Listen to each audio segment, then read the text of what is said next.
We're perfect.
From Fairfield Alumni Stadium, your Lakota West Firebirds travel down Route 4 to take on the Fairfield Indians. We do want to apologize. We are starting a little bit late due to some technical difficulties, but we are proud to be underway for one of the biggest battles, not just in the GMC, but in Ohio, as the number 2 ranked Lakota West Firebirds get set to take on number 12 Fairfield. As always, it's Nick Johnson and Grant Hageman in the booth bringing you the coverage for tonight's game.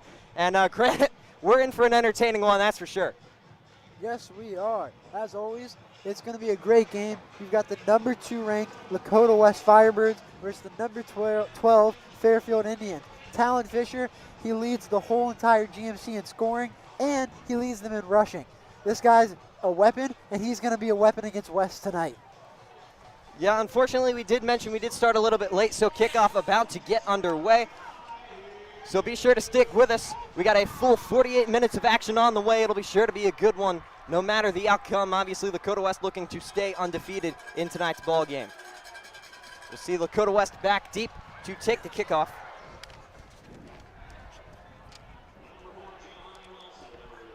Now under a minute on the scoreboard before this one gets up and away. You can tell both student sections, both crowds, near capacity here at Fairfield Alumni Stadium, ready to get this one underway. They're loud, they are rowdy, they are shaking this place at its foundation, and we are just about to get underway. It is the Chatterbox game day, so the atmosphere has definitely been boosted. You see that LED screen by the scoreboard near that Fairfield student section, and everyone here is on their feet and ready to go as we get ready to see this football booted away. Out to kick it'll be the place kicker, Aiden McGuire.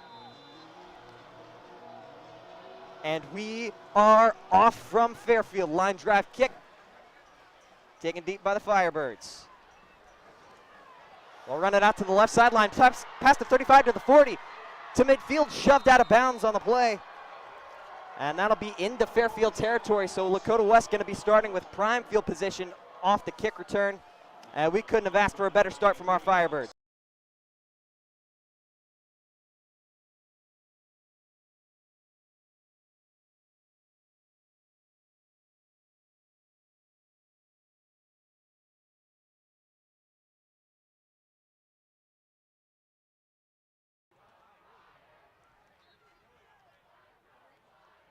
So it'll be Lakota West with the ball here. It'll be officially spotted on the 47-yard line of Fairfield. They first and 10 to get this one underway. We'll see the quarterback, as always, Mitch Bolden, and we'll see Junior Gonzalez in the backfield with him as well, looking to get this one underway. They're already over halfway to the Fairfield end zone, looking to start dominant on the offensive side of the ball. That defense has been holding strong for them all year. The offense will need to put up some points against a Fairfield defensive unit that has proven to be strong all season long.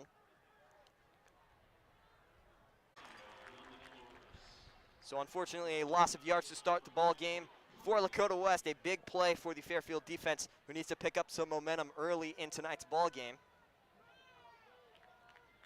We'll see what Coach Bolden and this Lakota West offense draws up on down number 2. It'll be officially 2nd and 12 Under 11:30 to play after play number 1.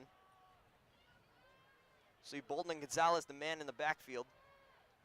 See play action, Bolden looking to throw. Has time, ends up being hit. That was a big play by number 11, Josh Muppin, able to get back there, and the QB hit resulting in a sack on Mitch Bolden. They're now back on their own side of the ball field. Back-to-back plays going for losses, and now Lakota West in a very heavy deficit, a third and very long. It'll be officially 3rd and 17 to start the ball game. And now Fairfield defense looking to come up and put this one to rest, as Lakota West's first drive not exactly going to plan.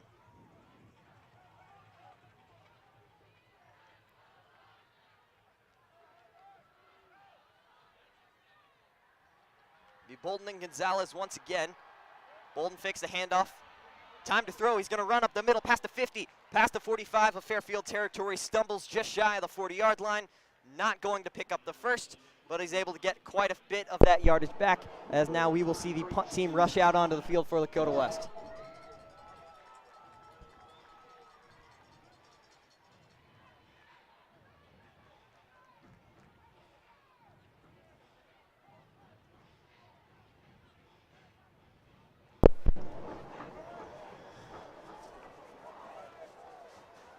See them get set for the punt. Ben Minnick, the Notre Dame commit, takes it. We saw Coach Bolden give him the green light last week on the fake punt. We will not see one there, as that's a very high kick going to fly out of bounds around the 20-yard line of Fairfield Indians territory. Yeah, right there. That was just a placement kick where they wanted to go out of bounds on purpose. They want to lock the other team in so that they do not have the ability to return it. So we'll see Lakota West defense rush out onto the field for the first time today. But obviously the story for Fairfield, it'll be the man under center, number 18, Talon Fisher. We mentioned before the game he leads the GMC in rushing yards as a quarterback with 884 rushing yards. And as far as the air goes, just shy of 1,916 yards through the air. Yeah, he's definitely a dual threat, and we're about to see what he can do. So we'll see him take the snap. It low, bounces off the turf. He's able to rush, gets back to about the line of scrimmage. Call it no gain on the play.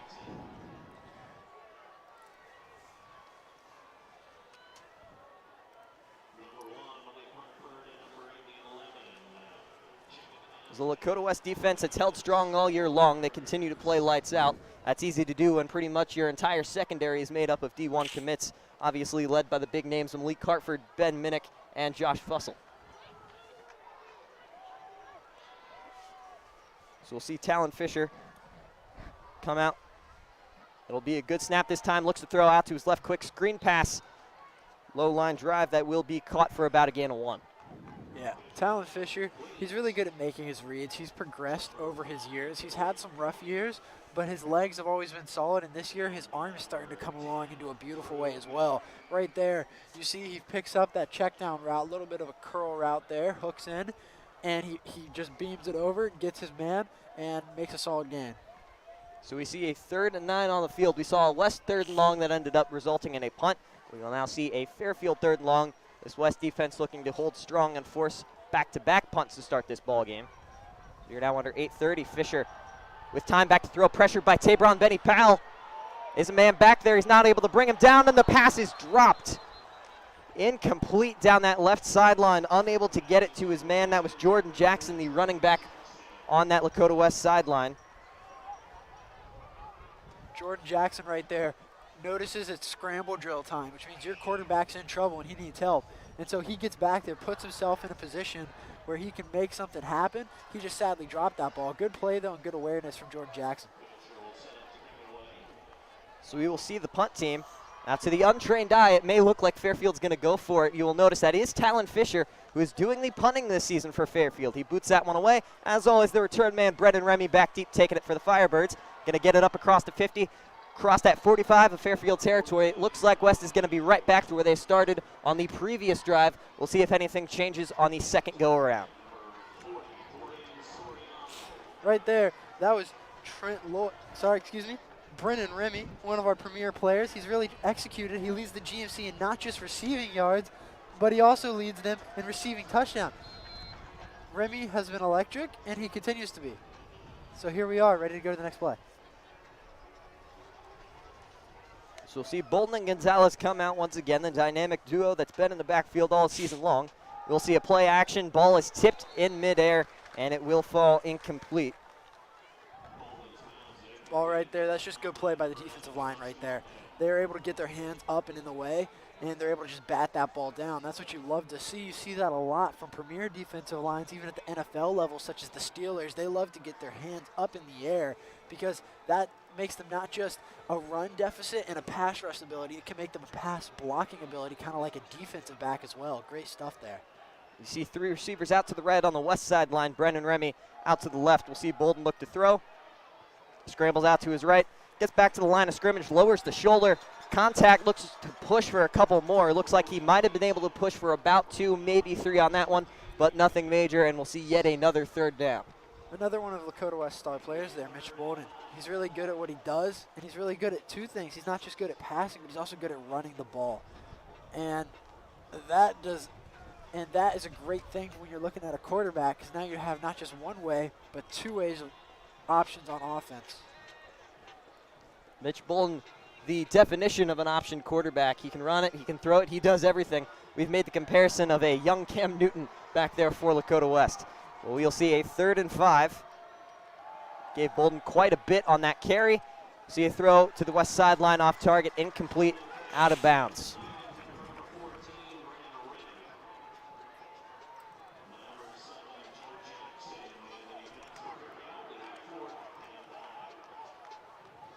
So it'll be a 4th and 5 as this punt unit going to come out for Lakota West. It'll be Ben Minnick once again, almost exactly from where he punted it the first time to get it away from Fairfield. And we'll see attempt number 2. Last time a high kick running out at about the 20-yard line. We now approach the 7-minute mark in the first quarter. That one away. Looked like he shanked it a little bit, goes out of bounds. Looked like before the 30 of Fairfield territory. So Fairfield going to come out a little bit better field possession than they had last time out. We'll see if they can do anything with it this time. Yeah, Fairfield last time tried to get on their feet. Had some good plays from people, like just great awareness, but just some small mistakes really hindered them. And they're going to have to retry again. But both teams so far struggling to get what they need going. We mentioned Talon Fisher, the dual threat before. Through the air, 7 touchdowns, 4 interceptions. On the ground, 10 touchdowns. Be on the lookout for him to be mobile and also in that pocket passing here tonight.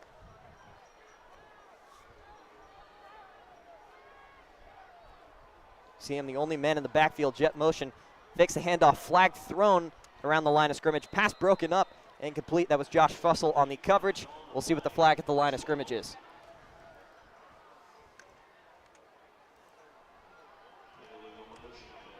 And it will be an illegal motion penalty, so back up Fairfield just a few yards on that one. It will be a 5-yard penalty, I believe, and we will see them on another first down.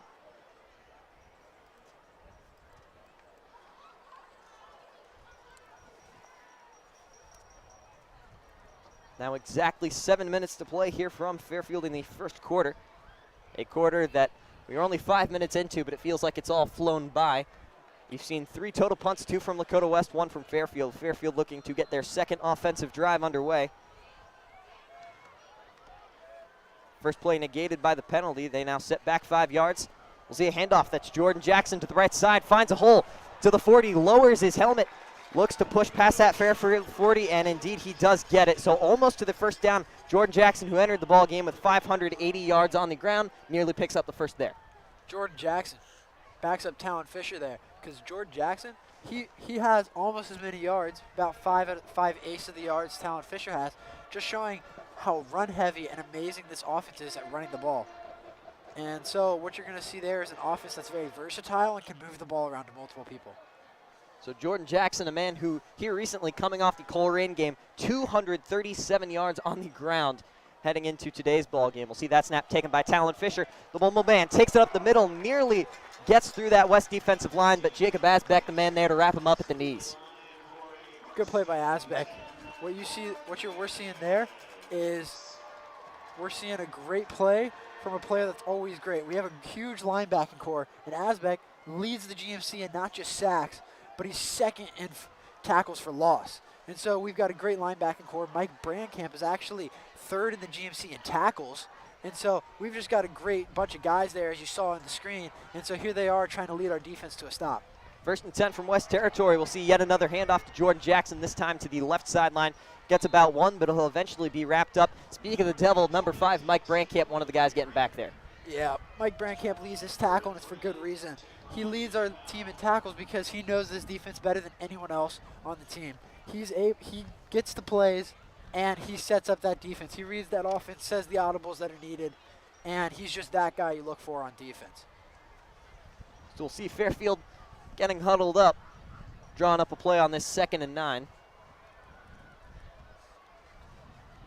Will be spotted on the West 46-yard line, looking to put the first few points of tonight's ball game on the board. That pass tipped in midair. That was Mike Brankamp getting his fingers on it. It does fall incomplete to the turf.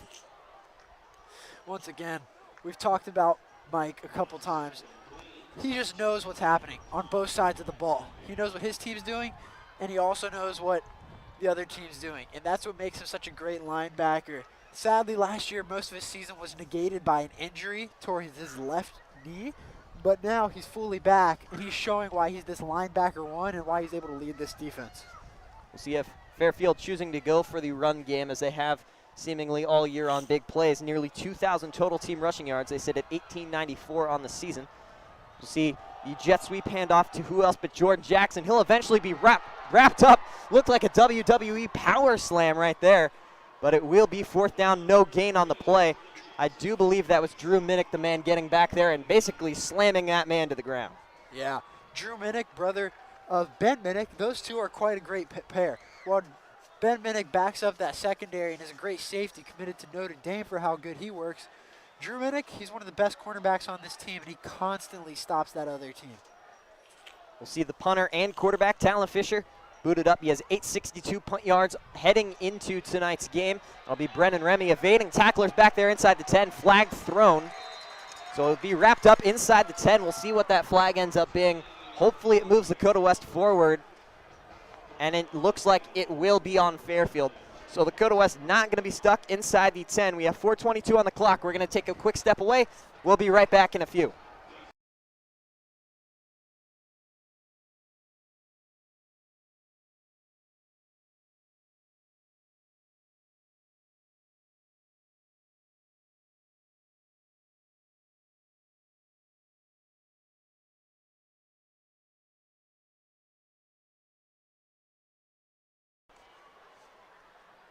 And we are back. Lakota West looking to get things going on their 3rd offensive drive of the ball game. First 2 both ended in Ben Minnick punts.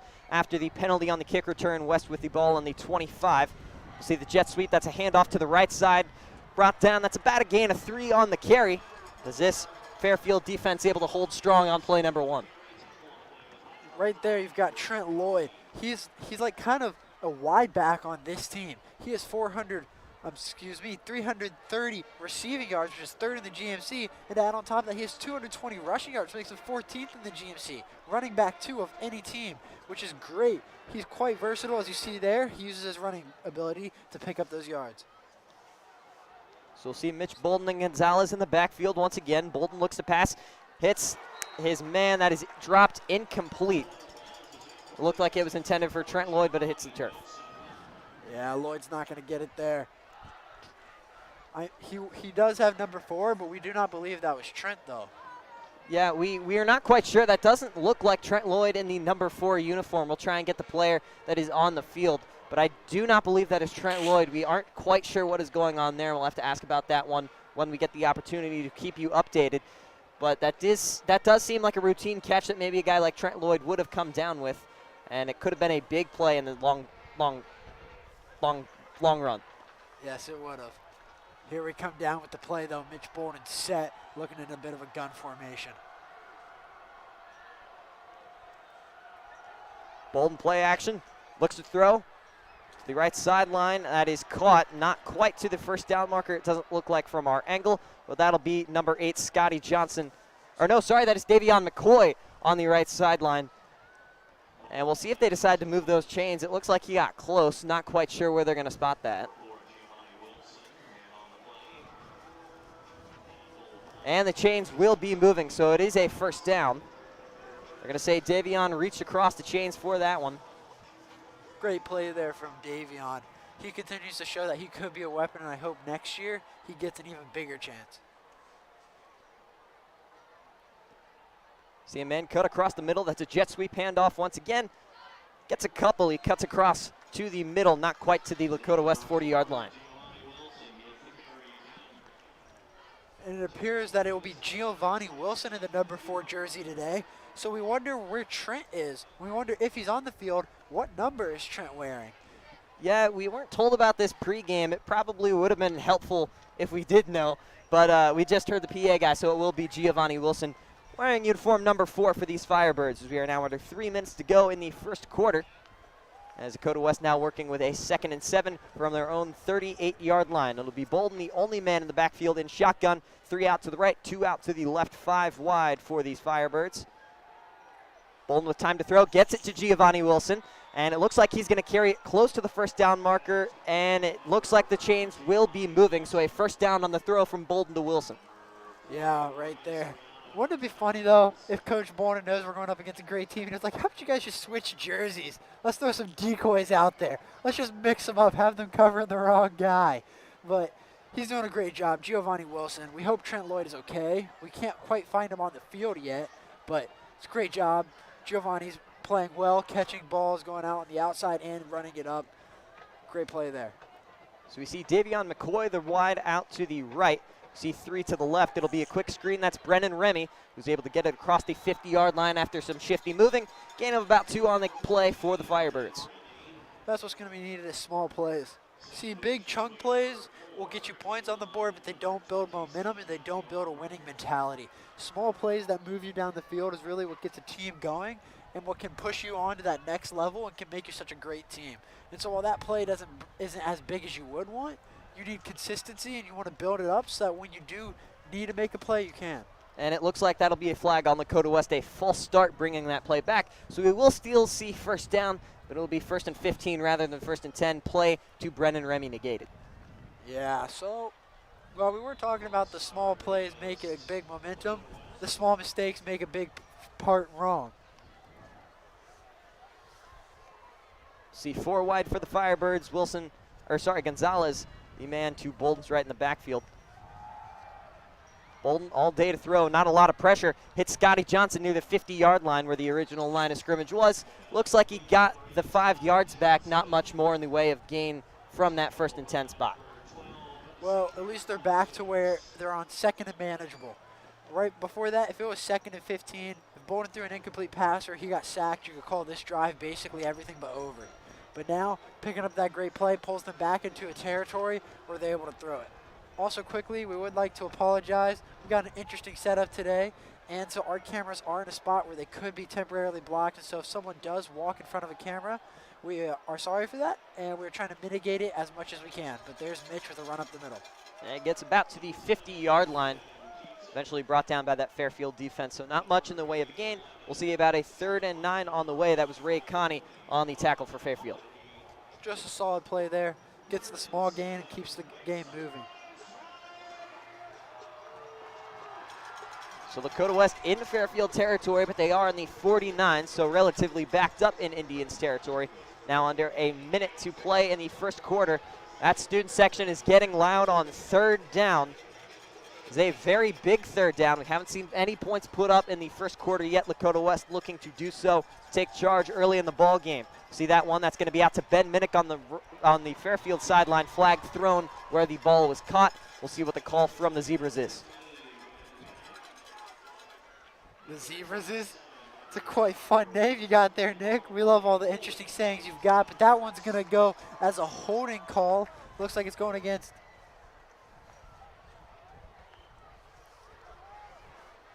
It will be going against Lakota West. So that'll back them up. We'll see if Fairfield elects to take the 4th down or if they back them up. It looks like they are going to back them up 10 yards on the holding call. So it'll, instead of a 3rd and 6, be a 3rd and 16. So the Firebirds, almost a blessing in disguise there as they get another attempt on 3rd down, albeit from a longer distance.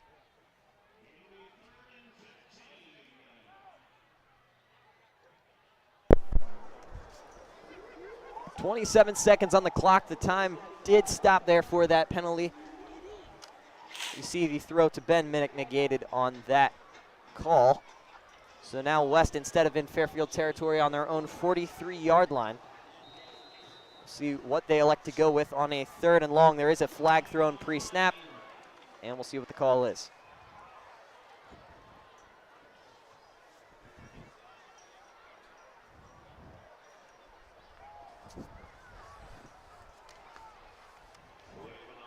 We wait here for the officials.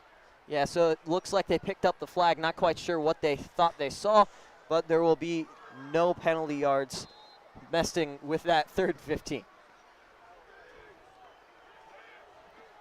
So right back to where we were, 3rd and 15 on the 43-yard line of Firebirds territory. Bolden takes a snap, looks out to that west sideline. He's going to elect to keep it, try and run it up the middle. He's not going to get much of anywhere right there. That is number 27 on the tackle for Fairfield.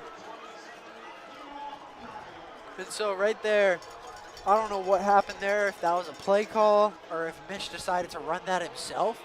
On 3rd and 15, the QB draw is a bit of a interesting play call there. You're looking for 15 yards. You need to move that ball down the field. And so you think they're going to step back, throw it deep, but they just don't do that there. And Mitch decides to run it instead. And so that's what happens there. It's going to bring up a 4th and 15 when this 2nd quarter starts. So the first quarter officially over. Our first 12 minutes have passed. As we flip sides of the field, we would like to acknowledge one of our sponsors of tonight's ball game. That'll be A&L Exterior Cleaning and Holiday Lighting, family-owned, Lakota proud, and located here in Liberty Township. Call 513-255-5121 for all your exterior cleaning and holiday lighting needs. We thank them for sponsoring tonight's ball game, and we are about to get a 2nd quarter of play underway here from Fairfield.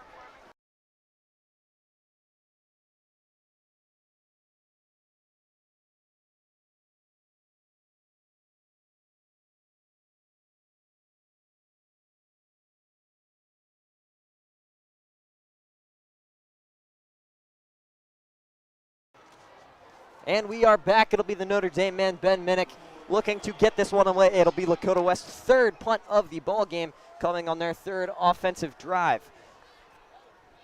See the snap taken. Booted away, the best punt so far of the day from the Irish commit. That'll be caught around the 15. Return man trying to spin out of that, not quite going to get there. That was Mason Blanchard on the catch at around the 15 of Fairfield territory. Yeah, it's a great punt. And it's going to be a great stop for West because holding him in before he can return it really mitigates them and puts them inside the 20, I believe. And so any punt inside the 20 goes down as a great punt. And so West in a good spot, and let's see if they can execute. Yeah, I guess on those other 2 punts, that was Ben Minnick just trying to, get it up into the air a little bit more. Because they were backed up pretty close to that end zone, but now that he had that whole field to work with, definitely seeing that leg come through. See Talon Fisher, the man back out, low snap, elects to keep it. Running to the right side, he's got room to run, breaking through the West defense. Gets nearly to that 1st down marker. Looks like we'll see about a 2nd and 3. I don't know if the snapper's dealing with a little problem of cold hands. This night is pretty chilly out here. We're up here in coats and gloves up in here in the booth, but a couple snaps have been mildly low, and Fisher's been doing a great job of scooping them up, almost like a shortstop. But sadly, that snapper needs to get on his game because right now those snaps are not hitting Fisher in the chest. Yeah, not quite sure if that one was scripted or not. It looks scripted, but you can never tell on those low snaps whether or not they elect to run it. Talon Fisher entering today with 91 carries. We'll see that play running to the right sideline. That'll be a 1st down and a whole lot more. So a 1st down. That was Talon Fisher on the quarterback keeper running it to that right side. Minnick gets in there, reads it well, playing like a true safety. Looks, sees the play going out left, well, at least from our perspective, and wraps up the man as he comes down the field. Sadly, since he's a safety, he's playing deep down the field, and the quarterback's running in from short. That causes you to, well, fall into a trap there where you don't get where you get to him, but not before he picks up 20-25 yards. So we'll see what Talon Fisher and this Fairfield offense elect to go for. 10:40 on the clock in the 2nd quarter, all tied up here at 0 from Fairfield Alumni Stadium. We'll see the handoff. That's Jordan Jackson cutting it towards the Fairfield sideline, brought down by multiple fireworks. Mike Brankamp looked like one of those guys leading the way. Yeah, he's always leading the way on this team, especially in tackles. Reads that defense well. We've talked about him a lot.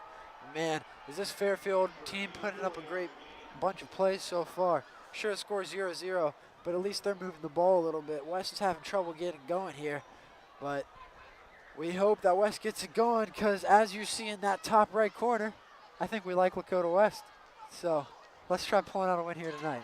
We've mentioned Talon Fisher leading the GMC in rushing yards. Behind him on this team, and third in the GMC, is Jordan Jackson, who's had himself a solid start to today's ball game. Hasn't quite broken out yet as we see Talon Fisher up the middle there. Not a whole lot on the quarterback keeper. Maybe gets back to the line of scrimmage, gets about a yard, but nothing major. And we will see a 3rd and about 5 on the way for the West defense. This is a big down. I think Fairfield's outside of field goal range right here, especially for a high school kicker. And so I don't think that if they get stopped, they'll even go for it. And so if West gets a stop right here, they get to try it again because you don't want to be the first one to give up points. You want to be the first people with a score on the board so that you can get momentum rolling and really get control of the game. This game going by very fast already in the second quarter, 3 minutes taken off the clock, and we still have yet to see a score in tonight's ball game. We'll see Talon Fisher take the snap, looks to throw towards the West sideline, hits his man. That'll be a first down and quite a bit more. Braden Shanklin on the catch, enters today with 12 receptions for 216 yards, and he adds to his total there. Great pickup. Talon Fisher reads that play well, looks out right. And what's interesting here, and what I love to see from Fairfield, hate to see for us sadly, but they are challenging this secondary. Our secondary has been elite and always will be with these members we have. We've got 3 D1 commits, multiple other people with offers, and no team dares to throw it. Fairfield's got a great run scheme, and so West is playing to that. But it looks like they're getting caught a little bit off guard on that passing game, and Talon is just catching on. So we'll see 1st and 10, ball spotted on the Firebirds, 36. Talon on the keeper towards the Fairfield sideline. Mike Brenkamp making the dive, looking to get that shot on Fisher, but he will continue to run it towards those chains, not quite to the first down, but out of bounds with about a gain of 9, I do believe.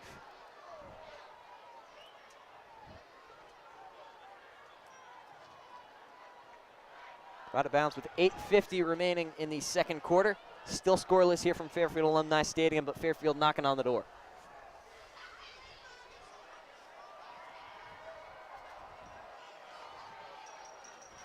See Fisher and Jackson come out in the backfield. See that's Justers Fatke in the backfield in motion, but we will see Talon Fisher keep that one up the middle. That is a first down and a few yards extra. So those chains will be moving for Fairfield once again. Ben Minnick sees an opportunity there. He's got a quarterback who's rushing hard, and whenever you see a player going hard, you want to give them a little bit of taste of their medicine. You got to hit them hard, because if they keep running all night with no one really touching them, they're feeling good. You've just got to rattle them a little bit, kind of like how a pitcher throws a little bit inside when someone's feeling it too much. Here you've got the linebacker, safety, find an opportunity where he's safe to do it and gets a big hit on the quarterback for no foul. From the Firebirds 22, we'll see a handoff up the middle. Jordan Jackson, not quite to the 15, brought down just shy around the 16 or so, but a great carry for a first down. Right now, Fairfield is pressuring into the red zone. First red zone drive from either team tonight. Definitely in field goal range. This is looking dangerous for West. Right now, I'm pretty scared for the chairs in the locker room because Coach Bolden might be coming for him if this game continues the way it does. Yeah, we heard about those chairs broken against the St. X game, but last week against Mason, oddly calm from what I heard in that locker room. They did have a 3-point lead at halftime. They ended up putting a running clock on Mason in the second half, 37-7, our final score. So we'll see yet another handoff. Jordan Jackson brought down. It looks like Tabron Benny Powell may have grabbed a hold of him on the edge, and that'll be a stop. So third down and around 2 or 3 with now under. Got 3 points up on the board, and Aiden McGuire able to put one through the uprights, so we now have a 3-0 ball game. But Lakota West looking to change that on their 4th offensive drive of the ball game, looking to punch one into the end zone. We did say heading into this game the offense had to be on point. The defense did a solid job of holding in the first quarter. They bent but did not break in quarter number 2 so far, allowing those 3 points. And we are off. It's a short squib kick taken by Drew Minnick. He'll get it up to about the Firebirds' 40-yard line. So decent field position here to start for Lakota West. We want to apologize really quickly there. It appears we might have had someone in the booth accidentally unplug our Ethernet cord there. We do have it fixed now, though, and you guys are back. Thank you for sticking with us. We hope that stays plugged in. All you missed was Fairfield was stopped on that 4th down, and they were held to a field goal. And so now here we are with West offense back out. Don't worry, we were recording here on our side, so after the game, if you want to go back and watch that 4th down stop, it will be posted. But sadly, you guys did miss that. But here we are back with some action. So it was Xavier Isaacs on the tackle. That was Drew Minnick on the squib kick, taken by Lakota West. Mitch Bolden on the quarterback keeper, gets about 2 or 3 on the carry up the middle.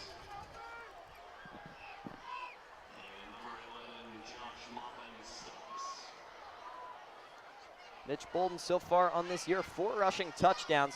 We have seen him that dual threat quarterback, kind of the definition of that dual threat quarterback. He's been very solid with it so far this year, but so far tonight not able to get much working in the way of the ground game. Not much in the way of offense really all around for Lakota West as they've struggled so far here early, looking to get it going here. So we see Bolden back to pass. Time to throw across the middle, right through the hands of Giovanni Wilson. That'll be dropped incomplete, and we'll see a 3rd and 7 on the way.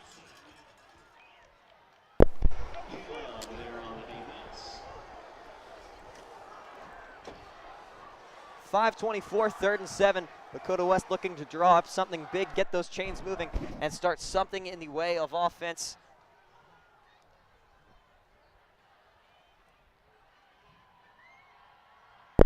So the ball on the Firebirds' 43-yard line, 7 yards to the line to gain. See Brennan Remy on the sideline closest to us on that Fairfield side. Throw across the middle from Bolden. That's going to be caught. That's Scotty Johnson in Fairfield territory. Well up past the 45 to about the 43, and those chains are going to get moving. Scotty has played really well. He broke out a couple weeks ago. I think it might have been the East game. He got to play a lot after the starters came out, because usually he is a second-string receiver, and so he got to play after that. But now he's really showing that he could play on varsity. He's making clutch catches when needed, and he's moving very well. Xavier Isaacs on the wrap-up for the Fairfield Indians, entered today with 10 total tackles. We've seen his name called a couple times here tonight. See Mitch Bolden moving up to his line.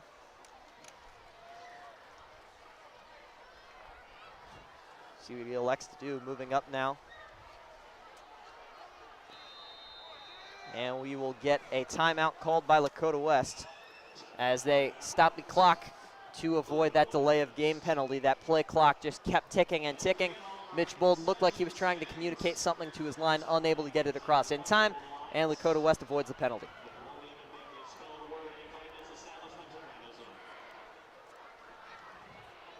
Now 4:39, Lakota West working with a 1st and 10.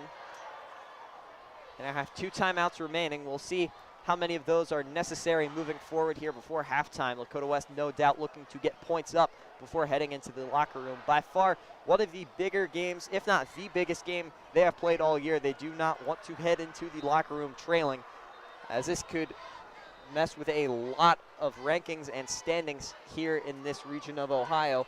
Currently, you see Lakota West ranked number 2 in Ohio behind Moeller.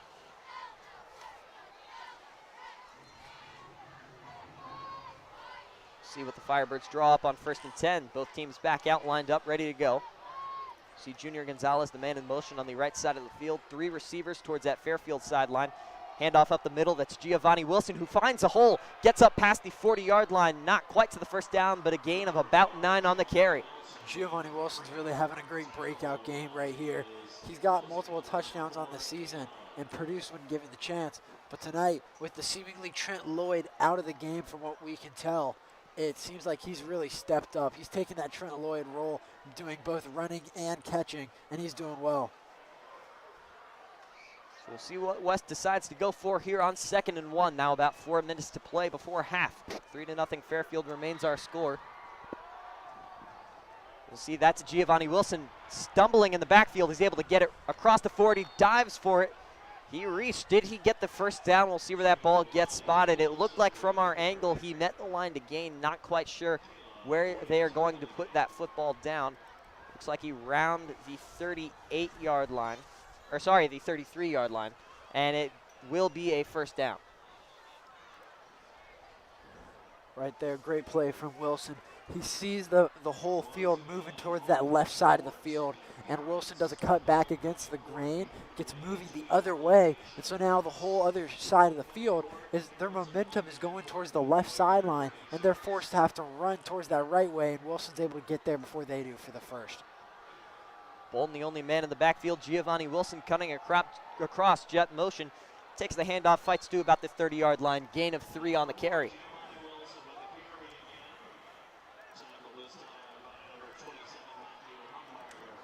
We would like to thank everyone here for sticking with us, especially through that little bit of an internet connection problem. We are holding at 321 concurrent viewers right now, so we are very excited and very happy for everyone who has stopped in and watched. We are the only free broadcast of this game, and we are proud to be it. We thank you all for stopping in, and here we are with some more action. Saw Matthew Humbarger on the tackle for the Fairfield Indians.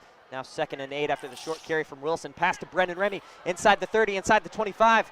Brennan pushing those defenders all the way down to the 15-yard line. A first down and quite a bit extra as these Firebirds push into the red zone for the first time here tonight.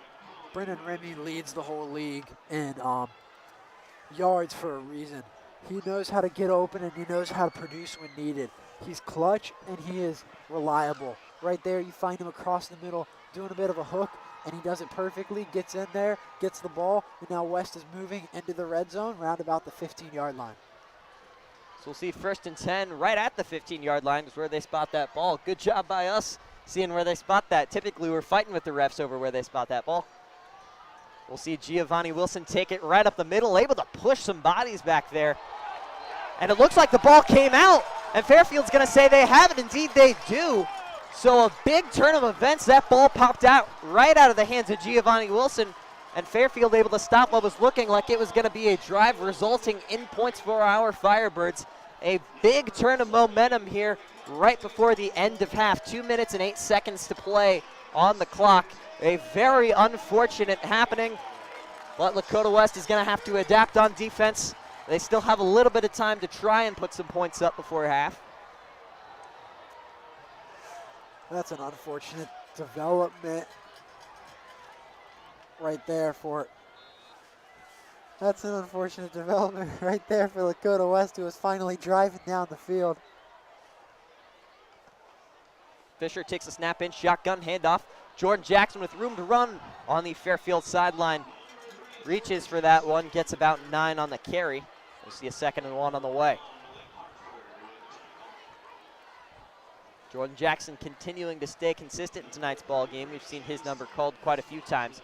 And it looks like where that ball is spotted, they're going to spot him down a little bit shorter than we thought. So 2nd and 4. Looks like they're going to say the knee came down before he was able to reach that ball for about a 2nd and 1. Yeah, this clock's running right now. West is in a position where they're hoping to go into halftime with only a 3-point deficit. They're not looking to get the ball back and score. They're just hoping to stop them. We'll see Jordan Jackson up the middle on the dive. Did he get to the first down marker? Looked like from our angle he was just a bit shy. We'll see where that ball gets spotted. And it looks like they are going to spot him just shy. See what the call on the field is. And they will spot him shy, if not by a few inches, maybe a few centimeters. And they're going to bring out the chains to measure this one. This measure right here will be a big part in the game. If it comes out to fourth down after this next play, well, obviously it'll be 3rd and 1. If it gets caught to that, West has a chance to stop them and actually move down the field. But here comes the chain. And it looks from our angle like they are just a bit short. Not quite sure you could squeeze an index card in between there. And they will call that 3rd down. A very, very short distance to the line again. Jordan Jackson just not able to quite reach enough for the line. But we will see a 3rd and the scoreboard says 3rd and 1. That looked to me like 3rd and maybe 5 centimeters. Yeah, we're going to say that scoreboard means 3rd and 1 inch, not 3rd and 1 yard. We're hoping right here that Lakota West is able to hold it together, and if they get the stop on this 3rd down, I see it as a potential way that West can drive and get a field goal with the amount of time and timeouts left in this game.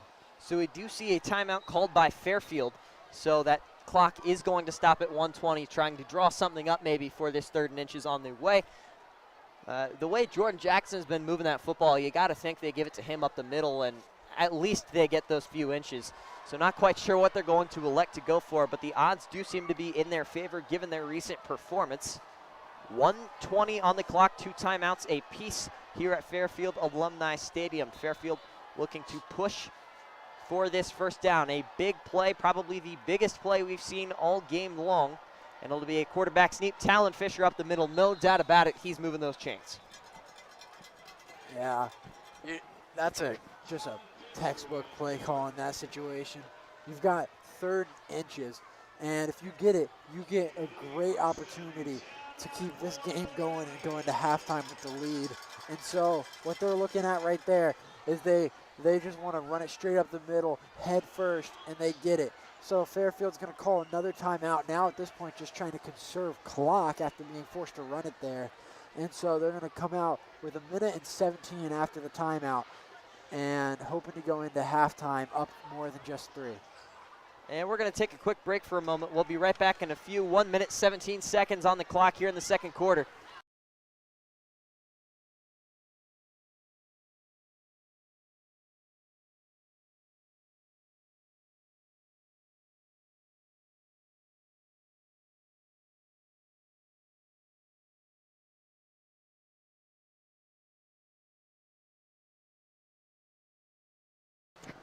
And we are back, 1:17 to play, 3-0 our score. The Fairfield Indians leading our Lakota West Firebirds. They just picked up a big 1st down, and now they're looking to get a few more points on the board before half. That one from Talon Fisher, well overthrown. Josh Fussell on the coverage, but we do see a flag thrown on that Fairfield sideline to where the throw was intended. Not quite sure if we're going to get an interference call there, but you got to wonder if we do, who it would be on. The coverage from Fussell looked relatively clean. And we do see a pass interference penalty that will be called on the Northwestern commit. And that'll just move Fairfield up all that much more with 1:13 to play. Yeah, this West secondary is a very clean secondary who is good at what they do. But right there, looks like they're just going to call that a pass interference. And so Fairfield's going to get the call. We'll remind you that this is the NFL, that they moved to where the pass interference was. It is only 15 yards in high school football, and so that's where Fairfield's going to move to. See Talon Fisher take the snap, back to throw, under pressure from all sides, but he's going to keep it. Josh Fussell tries to lay out, make the diving stop, but he is unsuccessful. Down the west sideline, Talon Fisher, it looked like he moved it all the way to the Firebirds' 30-yard line. Fairfield moving that ball. Now on the opposite side of the field, they are in prime position to put some more points up before halftime. They're still a little bit outside of field goal range, in my opinion. This doesn't look like something they can convert here, and so they're going to need some more yards if they want to get it to go. It's that leading GMC rusher, Talon Fisher, showing off those skills there. We said that all day so far. But it's really impressive to see your team's quarterback lead the entire conference in rushing yards by quite a margin, too, especially when your running back is 3rd in the GMC. We've seen a lot of Jordan Jackson here today. It's Talon Fisher under pressure. He's going to evade once again. Flags thrown in the backfield. Talon steps out about the 20-yard line, so it is a 1st down. We'll see what the call is with the flags. You got to wonder if we'll see a holding call on the pressure from Lakota West, maybe getting held back by that Fairfield offensive line. And indeed, it will be a holding call on Fairfield. So back them up 10 yards. We'll see a 1st and 20. Now 55 seconds to play as we break the minute mark in the 2nd quarter. That was a big play for West. Not that they played it to their best ability. What they needed to do right there was they needed to be in a situation where Talon Fisher doesn't go run the whole field on them. And while he did get him run off, it was only because there was a hold. And so that hold saves them. They can wipe the sweat off. And now here they are getting pushed back, and West is going to be ready to take them on. And it looks like they're going to say there was actually multiple holds on the play with how far back they're sending them. Yeah, they just keep signaling those things, so they just keep moving them back. Right. Will be spotted 1st and 20, so maybe West electing to decline some of the other stuff. So we will see only 10 yards on the penalty call. Now they're going to say 1st and 24. So backed up a little bit more than 1st and 20. We say it every week. We're battling with the refs here up in the booth. See Talon Fisher looking to throw towards the west sideline, uncovered. And that'll be an easy 6 points for Fairfield. Jordan Jackson on the west sideline, able to take it to the house. And this place has just exploded. 9-0 now our score. The Indians taking a dominant lead over Lakota West. 46 seconds before heading into the locker room, as we see Jordan Jackson continue his dominant day and Talon Fisher continue his dominant run that we've seen all year long. A big scoring play for these Indians. That's really unfortunate right there. You hate to see that. And that's honestly demoralizing for this West team who just got a big break and now makes it 1st and 24. And so here we are trying to just make something happen. Place kicker Aiden McGuire out for the extra point heading into today, 29 of 31. He takes his first kick of the game, so 30 of 32 as that one is up and good. 10-0 our score, 46 seconds to play before the end of the half. So we're going to take a quick step aside. We will be right back with the rest of the half, and the rest of the game should be a good one. Stick with us.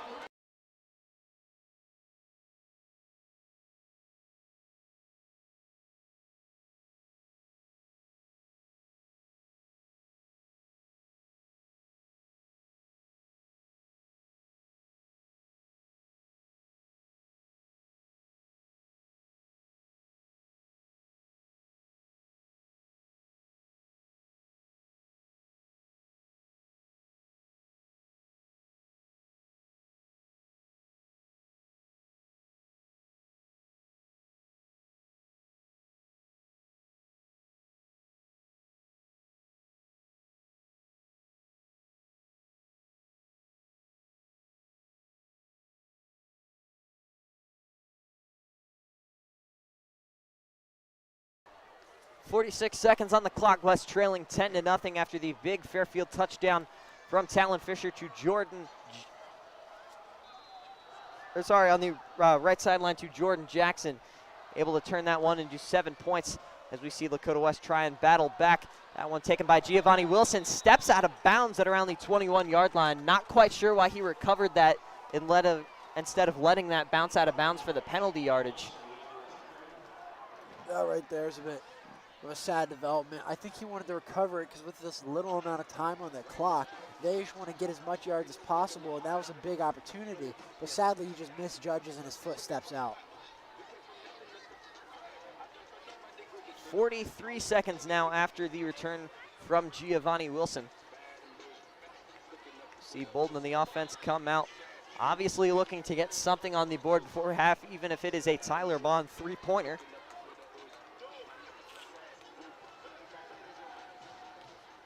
Bolden and Gonzalez. Bolden takes the low snap across the middle, hits Ben Minnick to the 40-yard line. That is caught, a first down, and we will see a timeout for Lakota West, I believe. We did see a whistle, or no, we're not going to get a timeout. So not quite sure what the whistle was, but we will see a first down. Now 35 seconds on the clock as Bolden and the offense going hurry up. We'll see Bolden going to keep it across the 40, pushing to the 50. So not quite into Fairfield territory, but knocking on the door. I believe he will be brought down right at midfield as we will see a timeout called by Lakota West.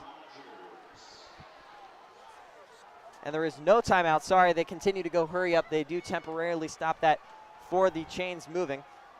So we now see Mitch Bolden all day to throw. Looks across the middle of the field. Hits Brennan Remy, who jumps up and makes an incredible snag. 11 seconds on the clock. First down now from about the 33-yard line.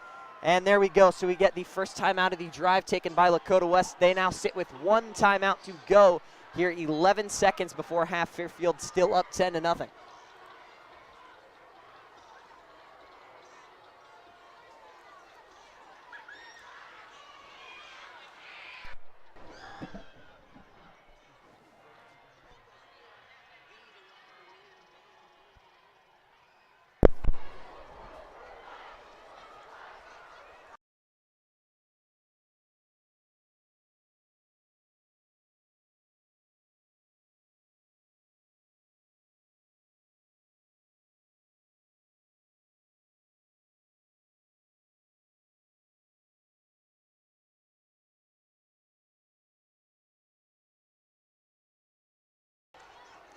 And we are back 11 seconds. Mitch Bolden able to connect with Brennan Remy for a big first down and a huge gain for Lakota West.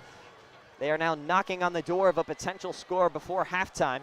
They have one timeout remaining in the half. Low snap taken by Bolden, looks to throw. Brennan Remy once again on the West sideline, stumbles. He's inside the 25 seconds left. West going to use that final timeout, so it looks like we will most likely see a field goal attempt. West looking to make it a 10-3 ball game.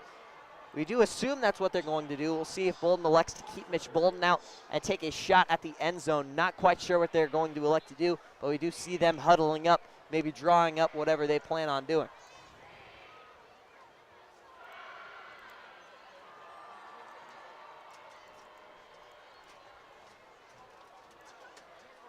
So we see them break from the left hash, the 13-yard line. It'll be Tyler Bond coming out to kick a very big field goal. For the past few weeks, he has been on fire, hitting some of his longest kicks that he has in his career. But I don't think he's had to attempt a bigger kick than he does right now. This is a very big game in the GMC. Had some big kicks last year in that playoff game against Moeller. Put up most of our points. Also put up most of our points in that St. X game. But here's the biggest kick he's had this year. Let's get Tyler Bond to make this. Southpaw from the left hash, the Fairfield student section behind the end zone going crazy. Kick is up, and it is good. So 3 points put up on the board for Lakota West. 10-3 now our score, and we will have exactly 1 second remaining on the clock before halftime. So we will take a quick break. We'll be right back. Lakota West, their first few points on the board.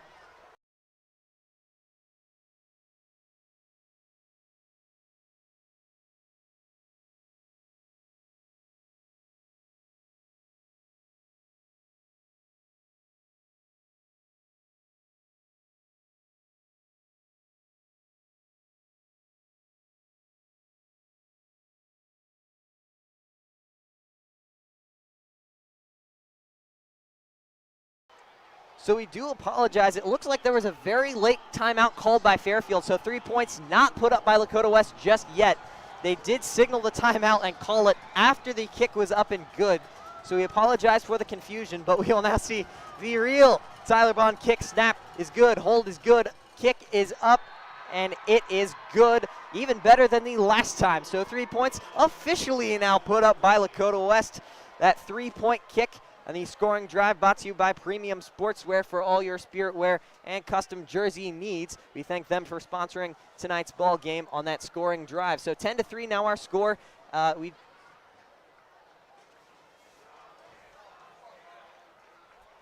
refs do seem to be conferring about something. Fairfield special team unit not leaving where they stood. Looks, they're going to call a foul on Fairfield.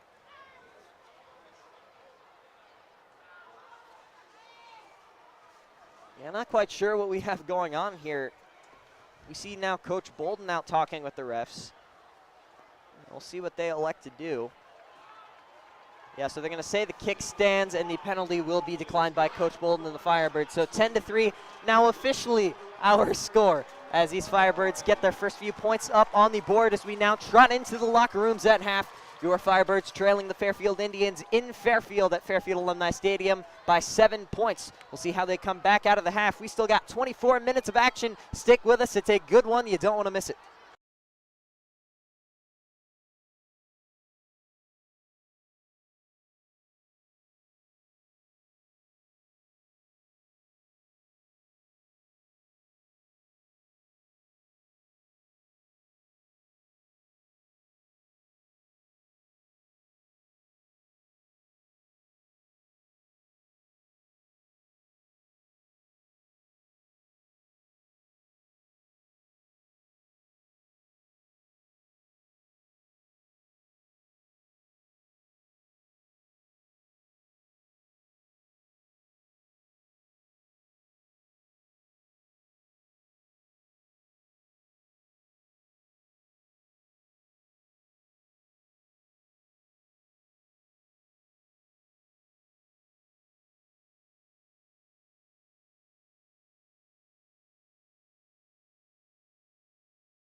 Back from half at Fairfield Alumni Stadium here, Lakota West Firebirds currently trailing the Fairfield Indians 10-0. On the scoreboard it shows just under a minute to kick off here for half number 2. It is sure to be a good one. We've seen West so far this year, always the second half team. We saw that the slow start against Mason last week, and then they turned it down. It was a 3-point game at half, and then they turn around and put a running clock on Mason. So Grant, what do you think we're looking for going into half number 2 of play? What we're looking for here is we're looking for West to get started and get hot. At the end of that last drive, they were able to put it together, and they were able to move downfield with velocity. They put up 3 points and got within 1 score, but right now, West is looking to get not just within scores, they're looking to go up scores. And so Fairfield's going to start with the ball, but West is looking to turn it around real quick. So West taking the kickoff to start the game. So they will now boot it away to Fairfield, looking to increase their lead here early in half number 2, looking to increase that 7-point lead that they have coming out of the locker room's 10-3 our score as we hit triple zeros on the scoreboard. So we are about to get underway. A big second half of play. Our Lakota West Firebirds looking to turn it around. Out to boot it away, it'll be the southpaw kicker, Tyler Bond, looking to boot it away to the Fairfield return men.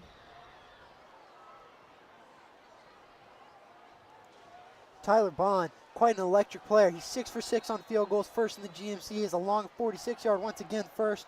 He's just first in all these categories, and he's quite a big leader for West. Low squib looking kick as that return taken up past the 25-yard line to about the 26-27, where it'll be finally dragged down by the Firebirds. So we will see from the 26-yard line of Indian territory a first and 10 to start this second half. So this is a big set of downs here for West. If they get a 3 and out, they set the momentum, and they set it the way they need it to go. We are looking for a big turnaround here for West because they want to get started. So we'll see this defense. They've been steady all year. They've allowed 10 points here, which is the most they've allowed in quite some time. We haven't really seen a lot of scoring that this defense has allowed all year. Fairfield definitely giving them their toughest challenge in quite a while as we see Jordan Jackson up the middle, going to be shoved back. A brick wall formed at that defensive line, and I don't believe he got anything on that carry, maybe about a half a yard at most. Right there, that was our star linebacking core. We have 3 of the best linebackers in the league, and that's why Lakota West dominates on defense. Right there, they came in, sealed up those gaps and stopped that run before it got anywhere. Jordan Jackson entering the day with 5 touchdowns on the ground. He did have that big pass touchdown along that west sideline. Talon Fisher connecting with him for a bomb of a touchdown pass, which ended up putting Fairfield on top 10-3. As we see the keeper from Talon Fisher up past the 30-yard line. Gets about 4, maybe 5 if he pushed for it. So we'll see a 3rd and about 4 on the way. Right here. This is what we're looking for. This is that big down.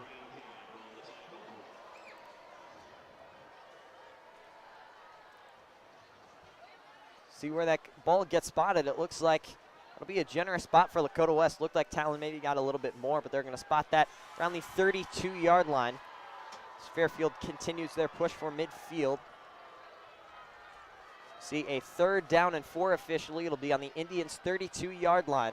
Already a minute and a half taken off the the 3rd quarter clock.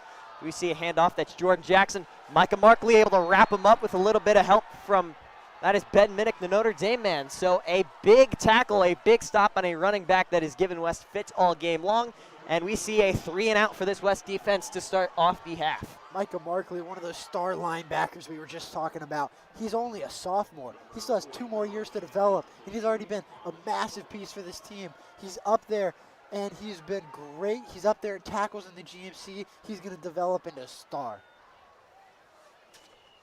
So we see Talon Fisher punting it away.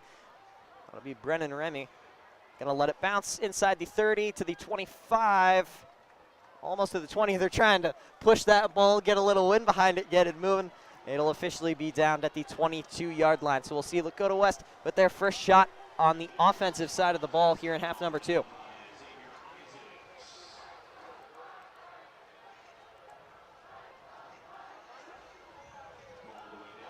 So 9:44 on the clock. Mitch Bolden going to lead these Firebirds out, looking to get something going. They only trail by 7 points. That is still 1 possession.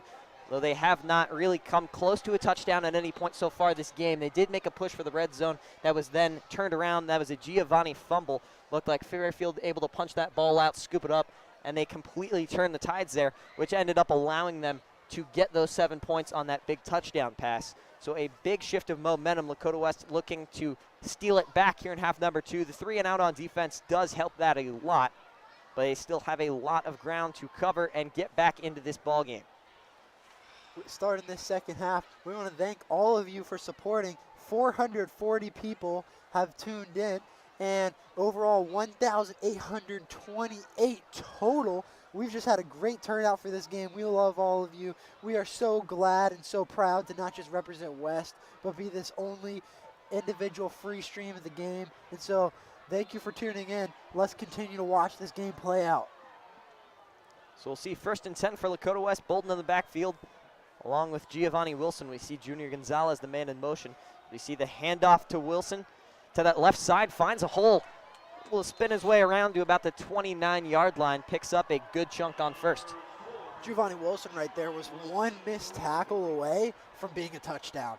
He's got breakout speed and he has great vision. He sees those holes, knows when to cut back against the grain, and he's been exploding today, even in the passing game too. So ball spotted will be on the West 29-yard line. 2nd and 4, officially that first down marker. Line to gain at the 32 of Firebirds territory. A move of the chains here would be very big for Lakota West as they continue to look to shift momentum and get closer and closer to that end zone, looking to bring this ball game back to all tied up. As you see the jet sweep handoff, who else but Giovanni Wilson once again cuts it back towards the middle, makes a push across the 30. Fairfield looking to push him back, so after forward progress, maybe not quite to the 31, but maybe that 30 and a half. So we'll see a 3rd and relatively short for the Firebirds. Great play there again by Giovanni Wilson. Right there, he's looking, he sees the whole line, he sees the movement of the field, and he's able to cut back and really get it into where he's a spot where he can make a play. Firebirds lined up, looked like they were maybe going to sneak it across, but we do see a flag, and that'll be a penalty moving these Firebirds forward. That was an offsides for the Fairfield Indians, so the chain is going to automatically move on that flag, and we see a 1st down for the Firebirds.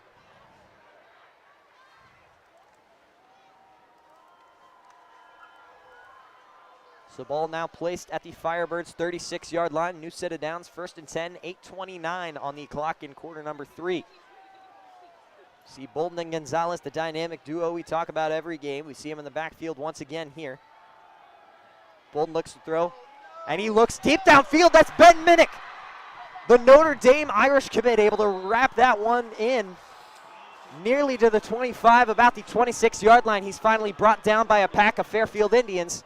And that is a big move of the chains, a big flip of field position as Lakota West gets a big 1st down that is much needed. Ray County on the tackle for the Indians.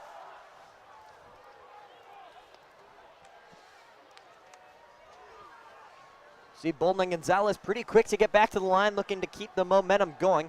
See those 3 receivers towards west sideline. Bolden going to run to his right side, get brought down by multiple Fairfield Indians.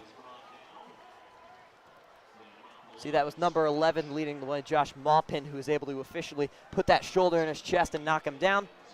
It looks like he got right back to the line of scrimmage. We'll call it 2nd and 10 on the field, now under 8 minutes to play. West here looking to make something big happen. They've been attacking well, and they're a lot more rejuvenated and collected after that halftime. I would hate to hear what happened to those chairs in that locker room, but I love to see what's happening with this offense right now. Clearly something clicked. We were talking about what it might be, maybe those chairs, maybe something else. But they continue to click here as this offense continues to come out hot. That's going to be Giovanni Wilson on the short pass from Mitch Bolden, not quite to the 20, maybe the 22-yard line on that quick pass. We'll see them pick up about half of the chains there, maybe about 3rd and 6, 3rd and 5 on the way. Ray County on the tackle once again. So right there, what you're seeing is a little bit of a almost bubble screen there from Lakota West looking to their wide receiver. They have Wilson going in underneath, and it becomes beautiful because Mitch Bolden recognizes the pressure and elevates the ball so that it can't be tipped or intercepted, and he gets a great play going. Now 6:35 on the clock, the dynamic duo. Bolden Gonzalez working in the backfield. Takes the handoff, He's going to scramble. He's got room to his left. Across the 10, he's got room, evades a man. That's a Lakota West touchdown. Mitch Bolden, an incredible job using that mobility, and he's able to get one across the goal line for 6. Lakota West right back into the ball game. That right there is electric. Mitch Bolden gets in there. He sees the opening. He sees the whole left side of the field empty except for one man, and he makes that rush. He goes, sees the one man, breaks inside, and now with the Bond extra point, we are tied here. And you got to know those Fairfield Indians are shaking over on that sideline. So the first Lakota West touchdown of the game, their second scoring drive, as we see Tyler Bond get set to boot this one up and away. And he drills it right over the Fairfield student section. Got a lot of distance on that one as we are all tied up at 10 apiece. That scoring drive to tie up this ball game brought to you by Premium Sportswear for all your spirit wear and custom jersey needs. We thank them for sponsoring this ball game. We're all tied up, 6:25 in the quarter. We'll see you right back after this short break.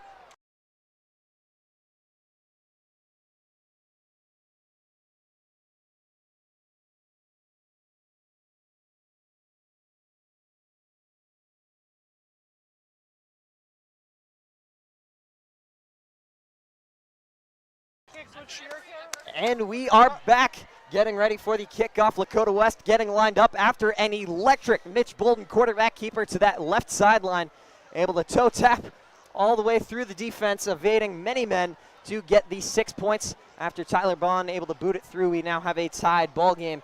A big turn of momentum. We've been talking about it ever since they broke half. Whatever chairs were broken, our condolences are with them, but the sacrifice looks to be working. It's going great. We've now got a good moving offense. Bolden now looks sure in that pocket. He's able to view the field. He saw his multiple receivers running right, so the whole left side of the field's open due to that man defense Fairfield was running. And so he goes out only with the safety to contest, and he makes a move and gets it. As right there, the kick goes out the back for a touchdown. Touchback. We wish it were a touchdown at this point. Try and get a lead on Fairfield. Looking to make it 16-10, but not quite yet. We got to make it through the defensive side of the ball first. Their first time out this half, Lakota West forcing a 3-and-out from these Fairfield Indians, not allowing them to move those chains. And now with 6:25 on the clock, they look to do so once again. Get off the field quick, stay moving. Yeah, that's what you want to do. Force another 3-and-out. Then you have the ball back and momentum's your way. All of a sudden, this starts looking like that St. X game again. Yeah, so far, the most electric game we've had other than that one. We'll see what this finish is like, but it could be right up there. See, that'll be that quarterback keeper. That's Talon Fisher on that right sideline. Taper on Benny Powell trying to catch up with him. Takes an angle, but not before Fairfield able to push it into Firebirds territory. A big keeper from the quarterback, Talon Fisher. We've been mentioning it all game. A very mobile quarterback leading the GMC, one of those top rushers, and he flashes it there. Right here, we've got a classic read option. Quarterback's looking, decides to take it himself because he sees that right side of the field opening with the linebackers blitzing straight through those A gaps. And so then he moves down that right sideline and decides to not take the hit and instead take the gain as he steps out to call it a nice big 30, 40-yard gain. Talon Fisher heads in today averaging 126 yards per game. And you got to imagine he's increasing it. We don't have complete stats, but we will try and get those for you as we see the handoff there to the left side. Not going to go for much. That was Jordan Jackson, who showed flashes in the first half of play, only get 1 yard on that carry. Yeah, Talon Fisher's going to be incredible as he always is.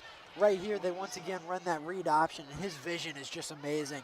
He sees that linebacker coming through, I believe it was Micah Markley, and he just decides to take that hit and hand it off to that halfback. See Fairfield taking a little bit more time in the huddle.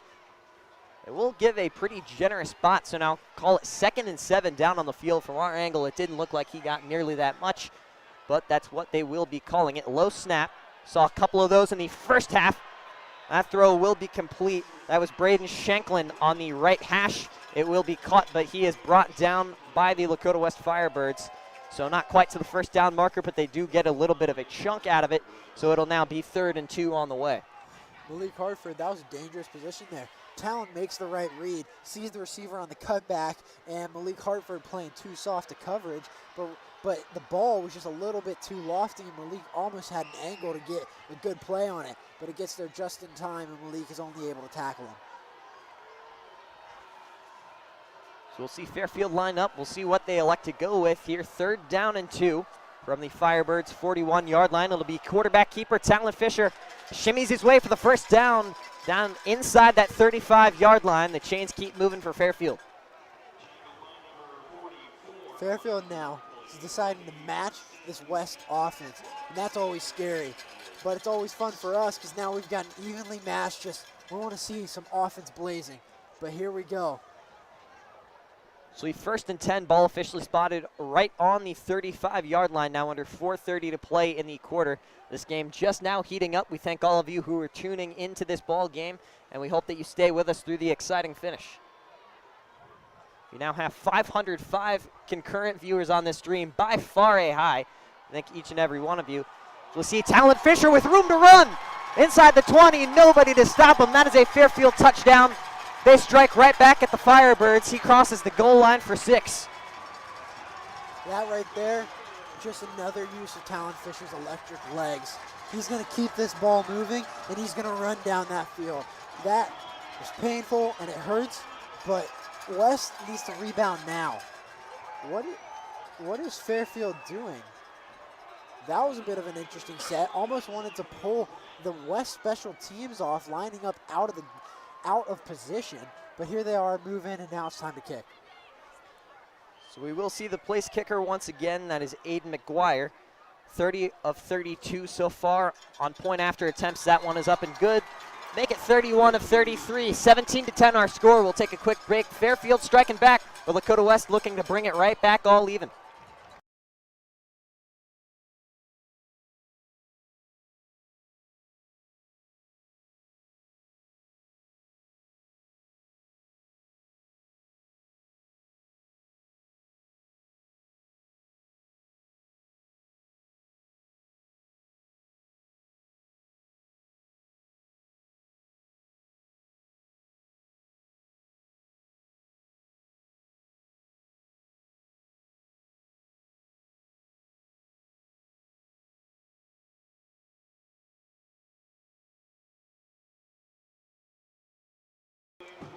And we are back 17-0 now our score. The Fairfield Indians looking to boot this one away to Lakota West, looking to bounce back after the quarterback keeper touchdown from Talon Fisher. Talon Fisher already racked up quite a few rushing touchdowns. That is his 11th on this season as he crosses the goal line for 6 there. Here we come, big 92 ready to kick it away. It's Aiden McGuire who booted up the PAT and now gets this kickoff up and away to the right sideline. Fairly short, recovered by Lakota West, making a push for the 30-yard line. Looks like he'll go down about the 29-yard line. We'll see Lakota West come out, their second offensive drive of the half. Scotty Johnson seemed a bit caught off guard by the ball coming to him there. He had a lot of room and blockers in front of him, but instead, he really catches that ball and looks around, stands still for a second, and just absorbs the hit. He is still a little bit new out there. I mean, he is a senior, and he is a great guy on and off the field, but a little bit frozen. Headlights right there. 1st and 10, Bolden in the gun looking to take this one from the 30-yard line. See 3 receivers out to the right side for the West. It'll be a handoff up the middle. Junior Gonzalez able to push for quite a few. Gets about 8 yards on the carry, maybe even a little bit more depending on where they spot that football. So we are now under 4 minutes to play in the 3rd quarter. Yeah, this is where it comes down to. West, although they got the touchdown, it's about showing consistency. Fairfield has shown consistency up to this point, and we know their offense can produce. It's now time for our offense to get on the run and really do some stuff. Bolden takes a snap, back to throw. Pump fake, looks deep down the field, overthrown. Looked like it was intended for Brennan Remy. Just a bit off target, incomplete for Mitch Bolden. Right there's a throw you don't see Bolden usually attempt. Usually this offense is all about hitting these crossing routes and hitting these options and runs. Right there you see just a straight up post route, and you see Bolden looking to combat that cover 2 coverage coming in from Fairfield, but it's just not going to land as Bolden puts it just too far out of range. 3rd and 2 from the 38-yard line of Indians territory. Mitch Bolden once again in shotgun. See Giovanni Wilson, the man in motion, fakes the handoff. Bolden up the middle. Looked like he was brought down just shy of that line to gain. Not quite sure where they're going to spot it, but it is going to be close. Got to wonder if West elects to go for it if they don't pick it up. It does look like a 4th down once again by well under a yard. The second close call we've had all game. This is a position where if I was Coach Bolden, I would go for it. The momentum's in Fairfield's hands right now, and you're in a spot where you're on your own 40, so it's not the end of the world if you go for it. And so that's what Coach Bolden's going to do. He's going to try pushing, and here we go. The lineman hunker down, Mitch Bolden under center. He's going to push for it. It looks like he's got it by quite a bit, and those chains are going to get moving, so a big fourth down conversion for the Lakota West Firebirds as they stay alive on offense. Mitch Bolden just uses that big body of his. He's gotten up, he's gotten big, well over 200 pounds, well over 6 foot. He knows how to use his weight, and he knows how to use his momentum. Right there, he doesn't dive forward like a QB sneak. He stands up tall, puts his shoulders down, gets his weight going forward, and just uses his weight and momentum and just drives the pile. And right there, some great QB play, and now here we are with a new set of downs. Bolden in the gun once again, takes a snap, back to throw, under pressure, evades a sack, gonna run out to his left, he's got some room. Gets about 8 or 9 depending on where he stepped out of bounds, but able to turn a lot of nothing into quite a bit of something.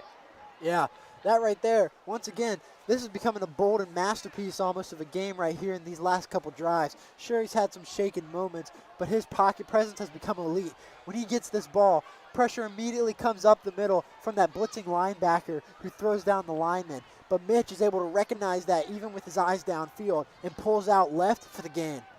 2nd and 2 from the 50-yard line. We see Giovanni Wilson with the jet sweep handoff. He's got the first, stumbling for a few more, all the way down to about the 46-yard line, 1st and 10. This is just becoming such a great game with Lakota West here.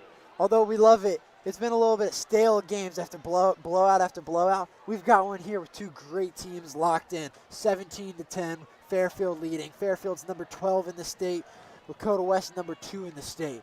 Let's get ready to see who will win this game and be crowned with the Crosstown GMC matchup.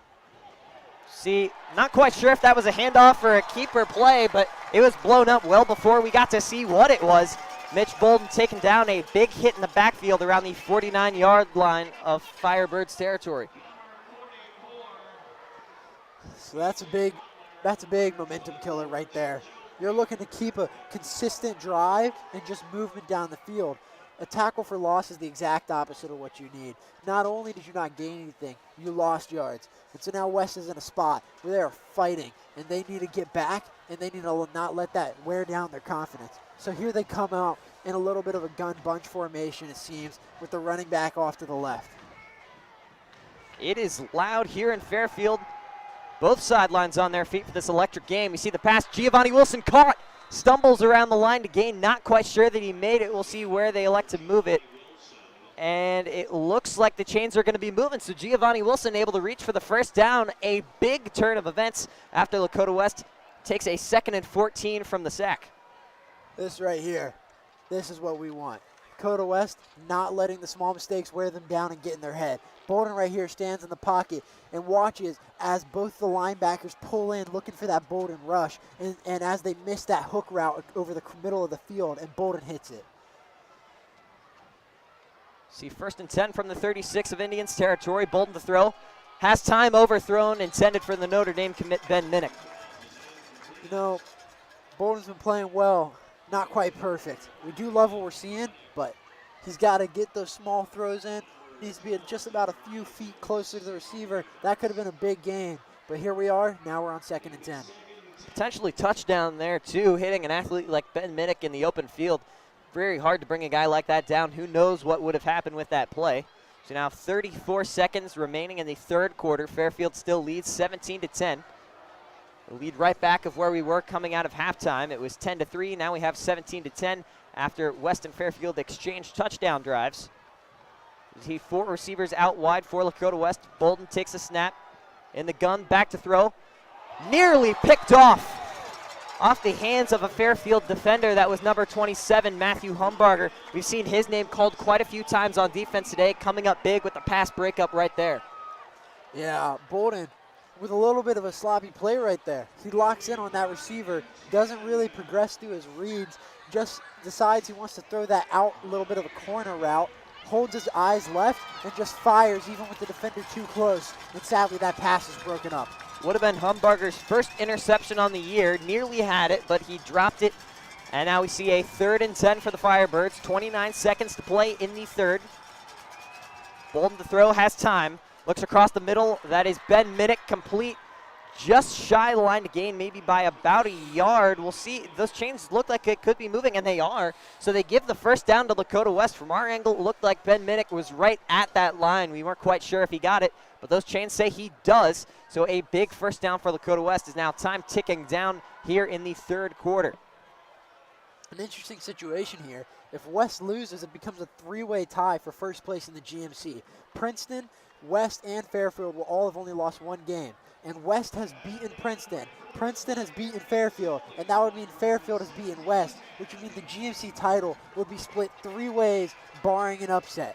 But here we are. Pass this off to Nicholas Johnson to wrap this up because of the end of the quarter. Yeah, so as these teams switch sides, we do want to thank a sponsor for today's ball game, A&L Exterior Cleaning and Holiday Lighting. Family-owned, Lakota proud, and located here in Liberty Township.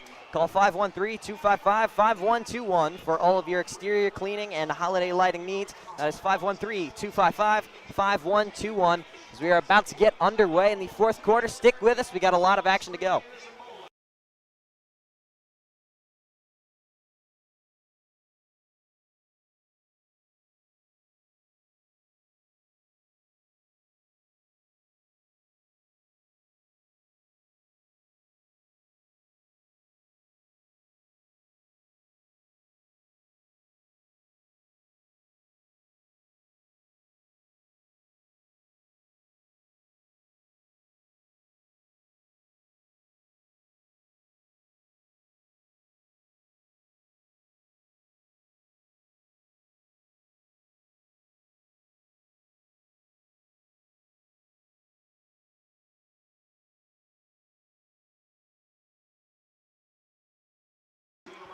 And we are back with a full fourth quarter of action. A fresh 12 minutes put up on the clock. Your Lakota West Firebirds currently trailing the Fairfield Indians at Fairfield Alumni Stadium. 17-10 our score heading out of the third quarter.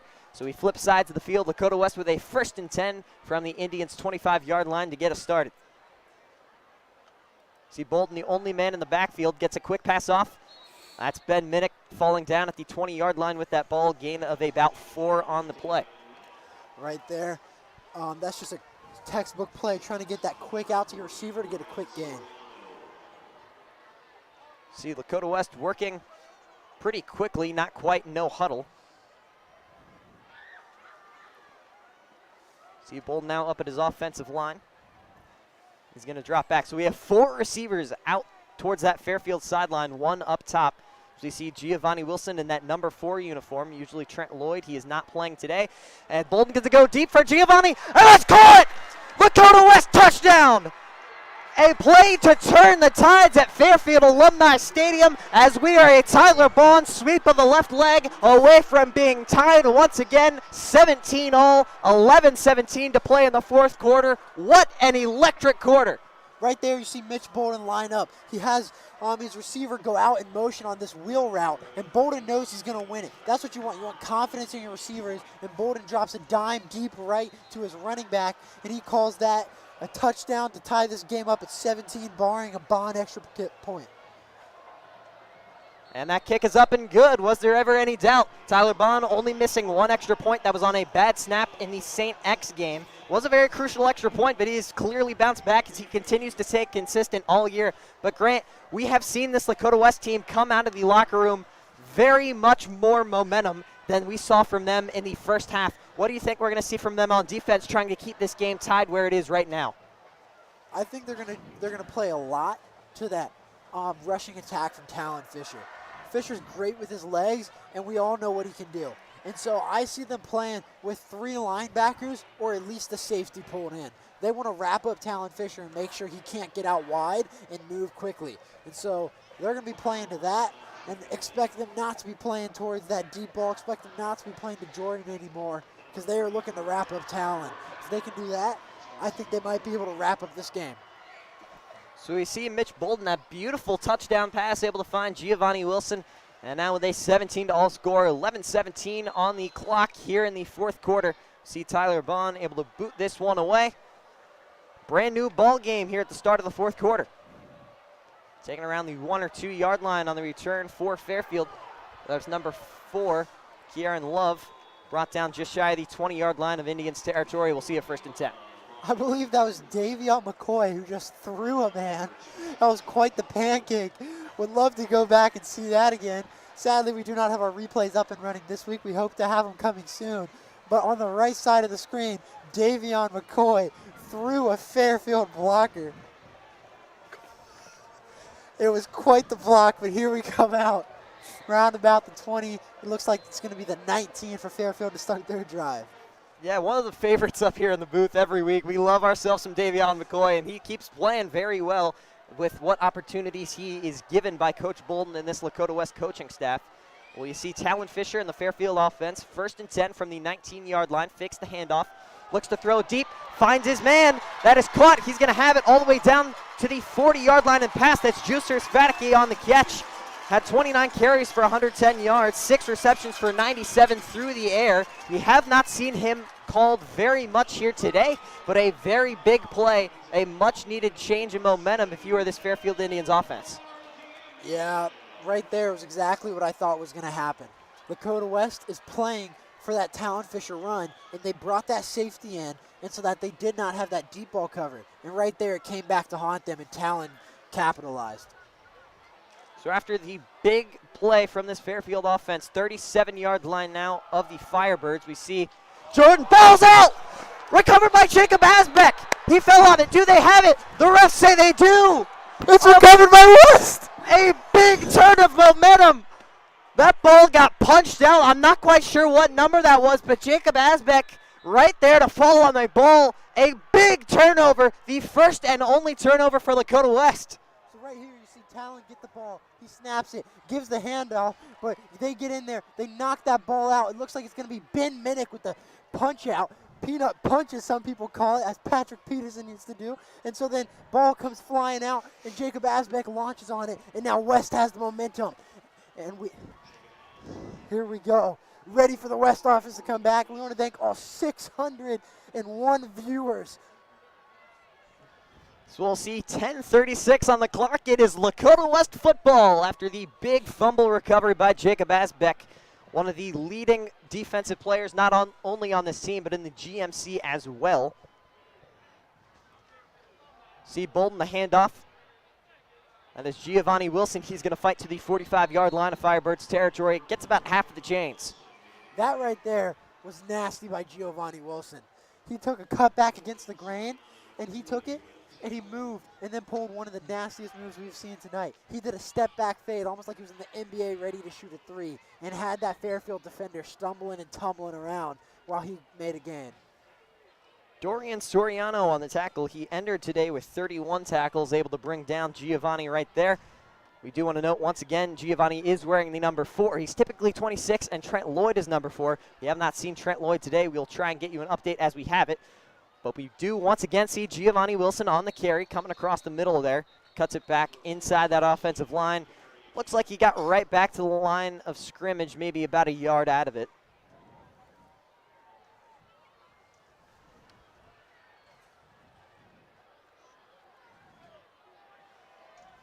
Giovanni Wilson does have 1 rushing touchdown on the year.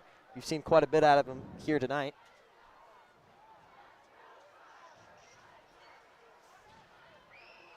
Teams are coming into their huddles here now as they try deciphering what their next play is going to be. Now under 9:15 on the clock here in the 4th quarter, 17 all our score. A big 3rd and 1 on the way for the Firebirds. Bolden keeps it up the middle. Looks like he got it, no question, holding on to that football, moving the chains. Bolden, always a fearable force. He's been playing great, and he's going to keep playing great. Bolden leads the GMC in passing yards, leads in touchdowns, has the 4th lowest interception rate, and is 3rd highest in passing percentage. And not just that, he's 12th in rushing yards and 9th in touchdowns. Bolden is one of those dual threat quarterbacks who you have to fear anytime you come up against them. After the Giovanni Wilson receiving touchdown, now 18 touchdowns on the year for Mitch Bolden as he gets the pass off there. I believe that is Giovanni Wilson, and it is.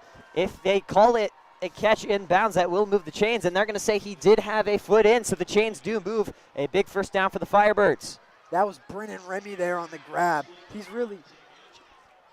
really gets in there, and he catches it as an elite wide receiver does.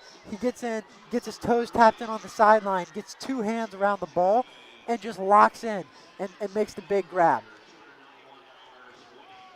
Now 8 minutes, 30 seconds to go. 1st and 10 from the Fairfield 38. Bolden looking to throw. Looks deep down the right sideline. That's Brennan Remy, and caught! Right at the 10-yard line, stumbles, and now we will have a 1st and goal to go for our Firebirds. Right there, Brendan Remy with back-to-back great plays. He first gets the toe tap catch, and then holds it in on the sideline, and then he runs downfield and makes the back shoulder grab. Bolden puts it on that back shoulder, throws it a little bit behind him to really lock him in, and that bodes great for him as he makes the adjustment with great body control and patience and is able to bring in that ball for the big gain. Ball spotted on the Fairfield 9-yard line. The Firebirds breaking down the door of the red zone. Now 1st and goal.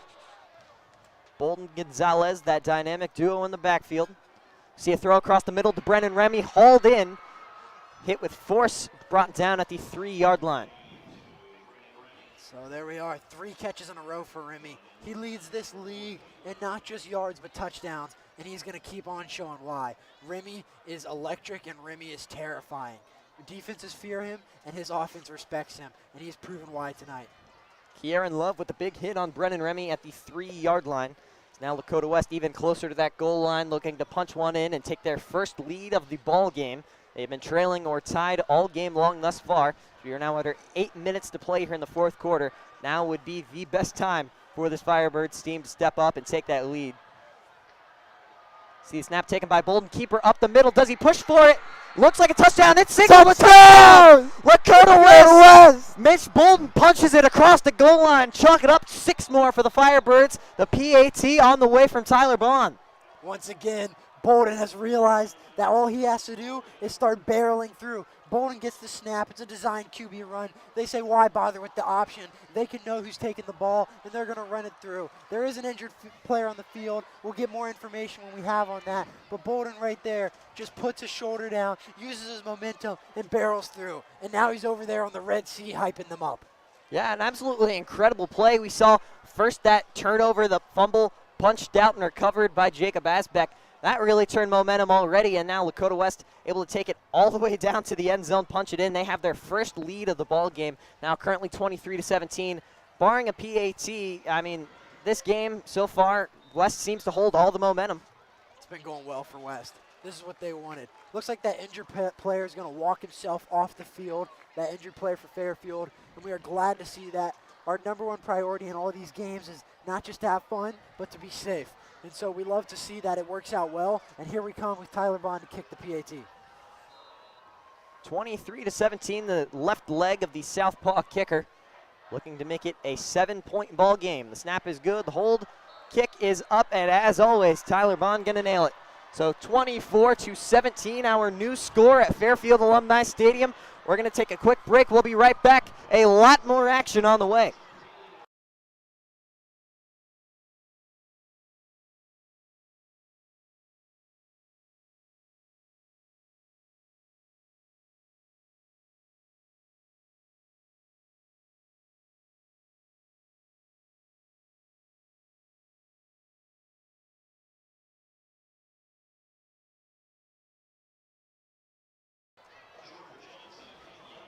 That scoring drive there, Lakota West able to punch it across. Now a 24-17 ball game. Mitch Bolden with the quarterback keeper 3 yards across the goal line. That scoring drive brought to you by Premium Sportswear for all your spirit wear and custom jersey needs. We thank them for sponsoring tonight's ball game and helping out the program. We do love everyone who's came out and support us. Not just sponsors, but everyone from around the board. We've got great love, not even just from all the viewers watching. The comments have been great, and we are so loving to see all your guys' support. We do read all your comments, so keep sending the love or talking about this West Pride as we watch West here to hopefully wrap this one up and call this another W to move to 8-0. And we have a whistle. I was about to say we're off, but the referees have a little bit of something to say about that. Not quite sure what the stoppage in play was.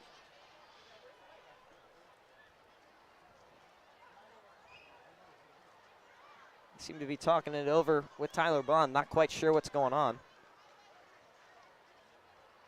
And he's going to get reset, so not quite sure what the delay was, but we should be off and away this time. 7:42 on the clock. Fairfield down for the first time tonight. And now we are off. Low line drive of kick.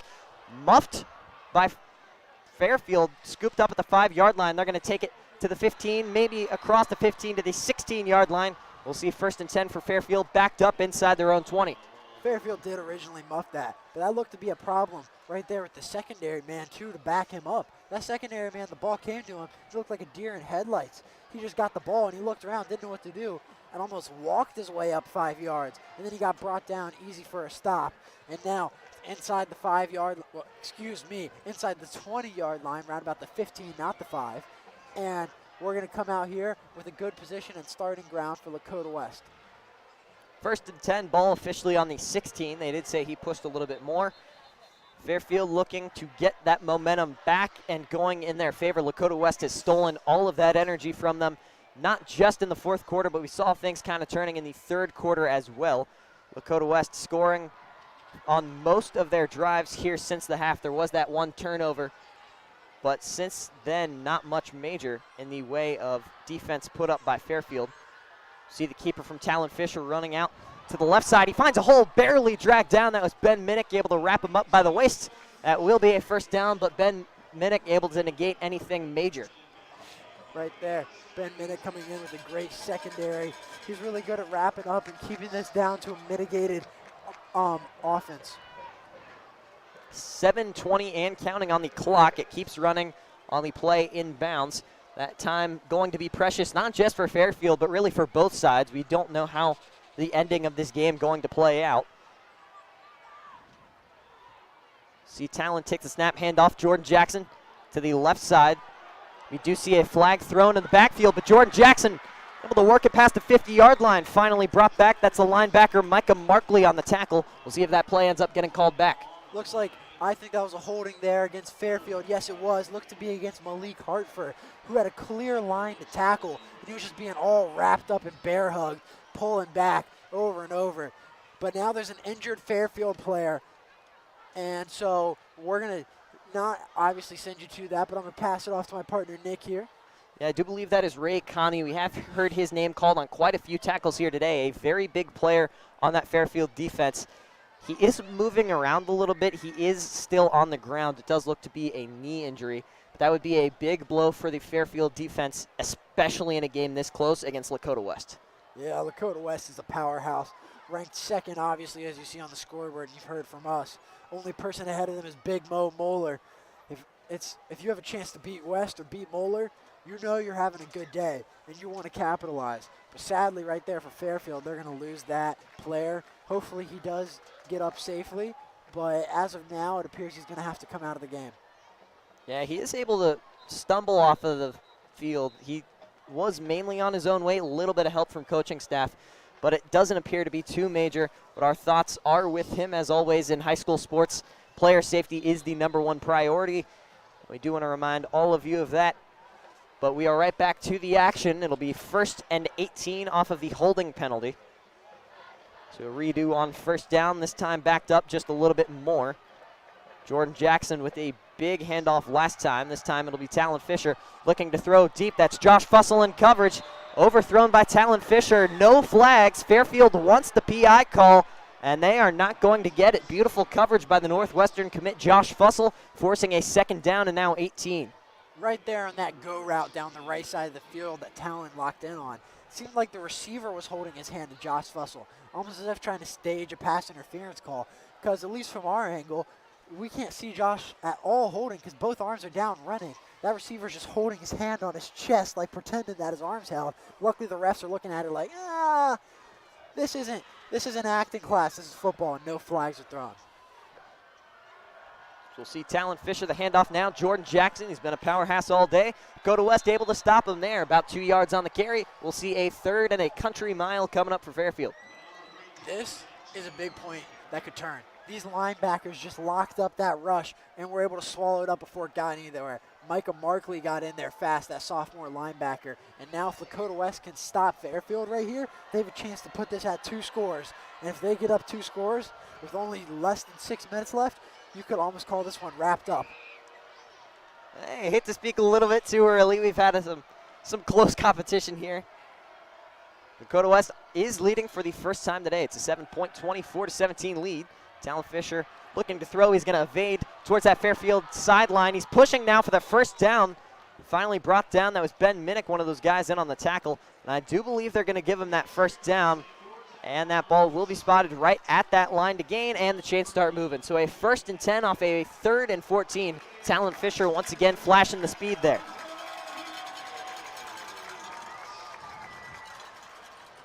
Talon Fisher there feels the pressure coming from his right and is able to readjust and see that open sideline and just utilizes that sideline like a tightrope and stays in bounds and moves upfield before getting finally pushed out just after the first down marker.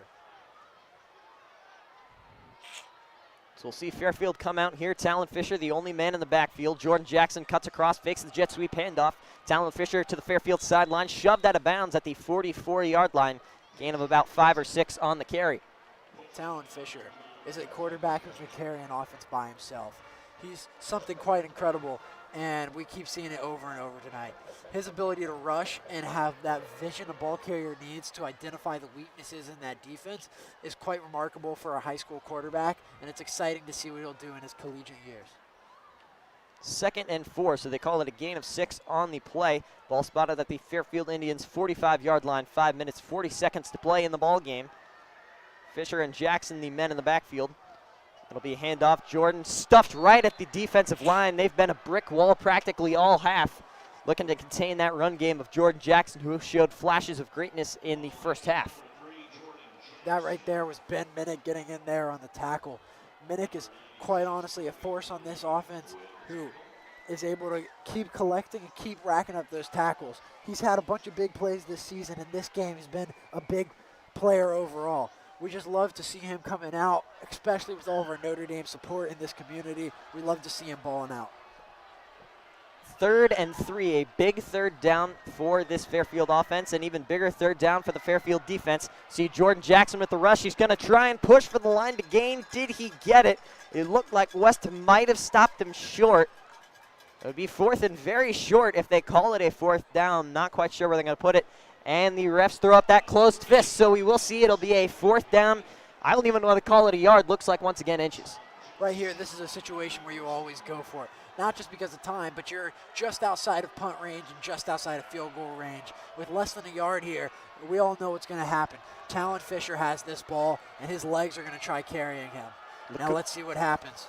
Lakota West stacking that defensive line, putting all the big bodies up front. Talon goes for it. There is a pile. It looked like he got it from our vantage point. Lakota West seems to think they have it, but that might be a bit optimistic. See where they put it. Waiting on that official spot. And it looks like, once again, we might see a potential measurement here. And indeed, we will. I believe they're going to bring out the chains on this one and measure it. This is a big 4th down call. And on they run. If you are a West fan, you are holding your breath. If you are a Fairfield fan, I don't know how many expletives you're yelling at these referees, but you need this call to go your way. And it looks like Fairfield got it. They seem very happy about the call. So the chains are going to move. 1st and 10 now for Fairfield. 4 minutes, 14 seconds on the game clock. 24-17 still our score. Fairfield will have it on their own 49-yard line with the new set of downs. Fairfield seemed to have it by half a yard there.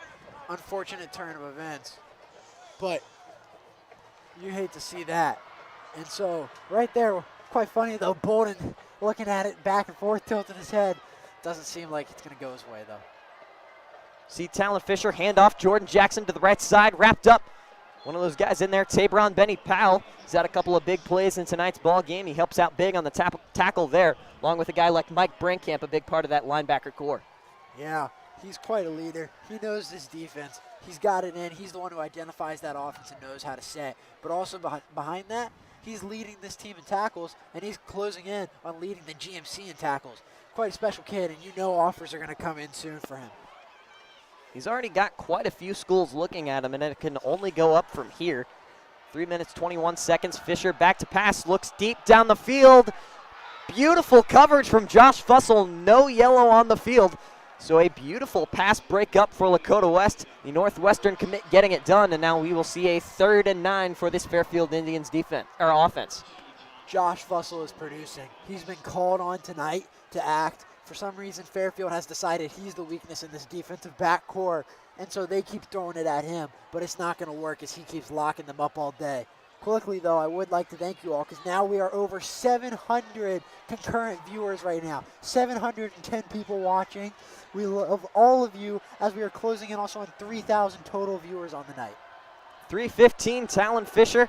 The backfield looks to throw off target intended for Jordan Jenkins, and the closed fists are up. It is a big 4th down for the West defense, 4th and 9 officially, and this play could be a big factor in deciding this ball game. This play will unofficially decide the game. Barring any craziness, this might be the thing that ices Fairfield and could cause the win. And it looks like we're going to see the punt team out. So they're not going to go for it. They do have all 3 timeouts, 3 minutes, 12 seconds on the game clock. It'll be Talon Fisher, quarterback and punter to boot it away. Very high kick, fair catch called for. Brendan Remy at the 24-yard line. So he'll haul that one in. The West offense going to step out onto the field, and real quickly, as we change possessions, we would like to shout out one of our sponsors for the game, A&L Exterior Cleaning and Holiday Lighting. Family-owned, Lakota Proud, and located here in Liberty Township. Call 513-255-5121 for all your exterior cleaning and holiday lighting needs. We thank them for being a sponsor of tonight's ball game.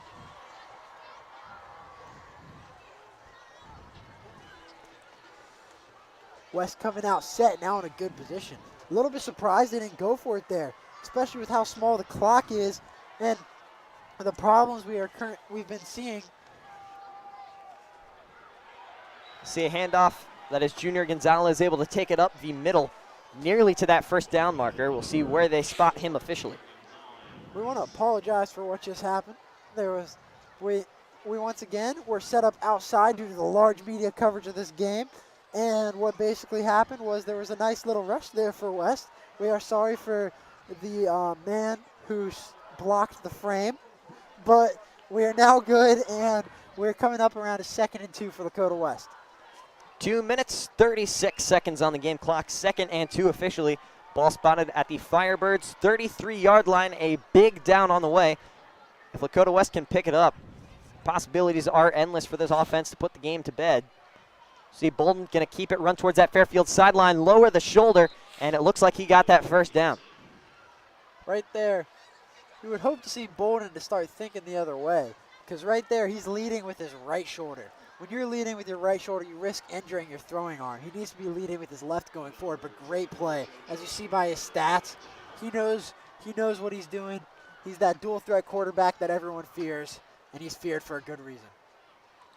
We now hit 2 minutes on the clock. We do want to note there is no 2-minute warning in high school, so that clock keeps running in favor of Lakota West. Fairfield still trailing by a touchdown. They do have all 3 timeouts. We have not seen one used on this drive quite yet, as that clock just keeps getting eaten away by this West offense. We see another handoff.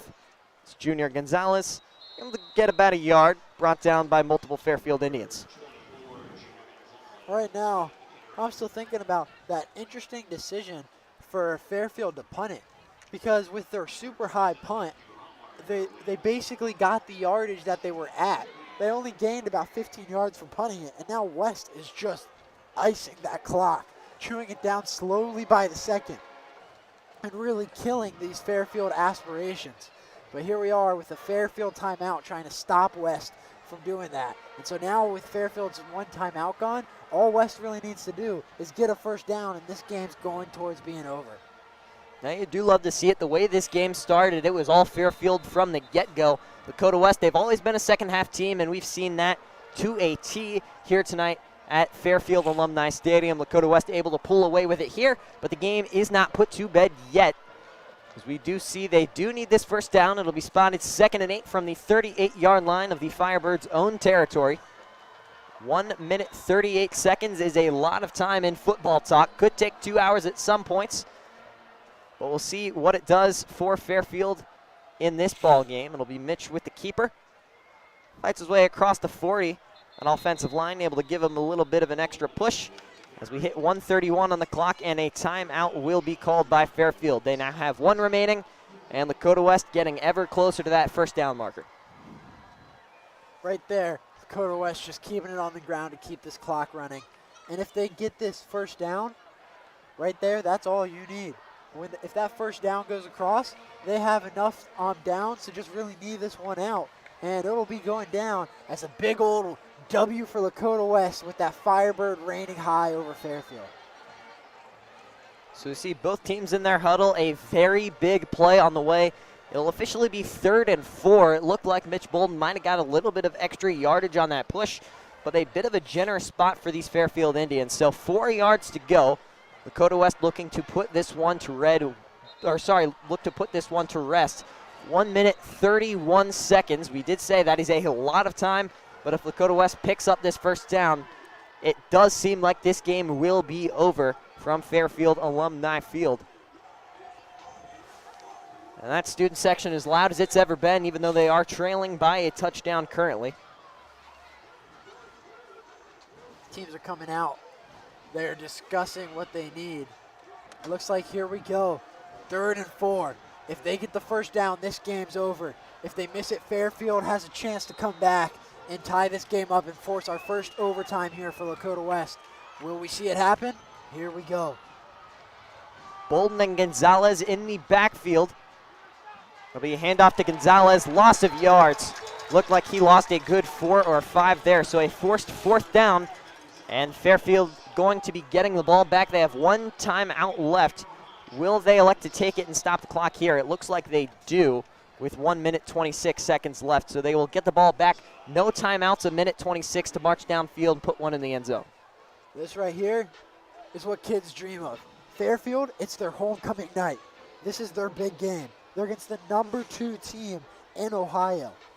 They are the number 12 team. 1 minute 26 seconds. You've got the best rushing quarterback in the league and honestly the best rusher in the league. This is what kids go and they think about and dream about on their couches at home. This is what makes or breaks an athlete. Let's see if Fairfield can do it, but more importantly, let's root on our team and see if we can stop them. Amir Rogers was the Indian in on that tackle for loss. He entered today with 8.5 tackles for loss. That one might have been his biggest on the season. You'll see Ben Minnick out to punt once again. Snap taken, booted up and away. A very solid punt for the Notre Dame commit. And that'll be taken at about the 24-yard line. So 1st and 10 for Fairfield, just shy of their 25. A big minute and 20 left on the clock. This is it. This is the final drive of the game. If Fairfield gives it up, all West has to do is take a knee and win. 1 minute 19 seconds. No timeouts. And they've got to go 76 yards. That right there seems insurmountable, but we've seen Talon Fisher run for about 70 yards in a matter of 30 seconds. Let's hope we can lock it in, and let's see if West can come away with this win. Of course, when you force any team to throw the ball against Lakota West, they're throwing it into a top-tier secondary, multiple D1 commits, and that's exactly what they'll do here. Talon Fisher looking to throw. He is on the move. Going to cut it back. He's going to end up throwing it to his man. That's Michael Figgins at around the 40-yard line of Fairfield territory. And those chains going to move. A big play, but the clock keeps running. They do stop for the chains to move, but it does keep going in bounds.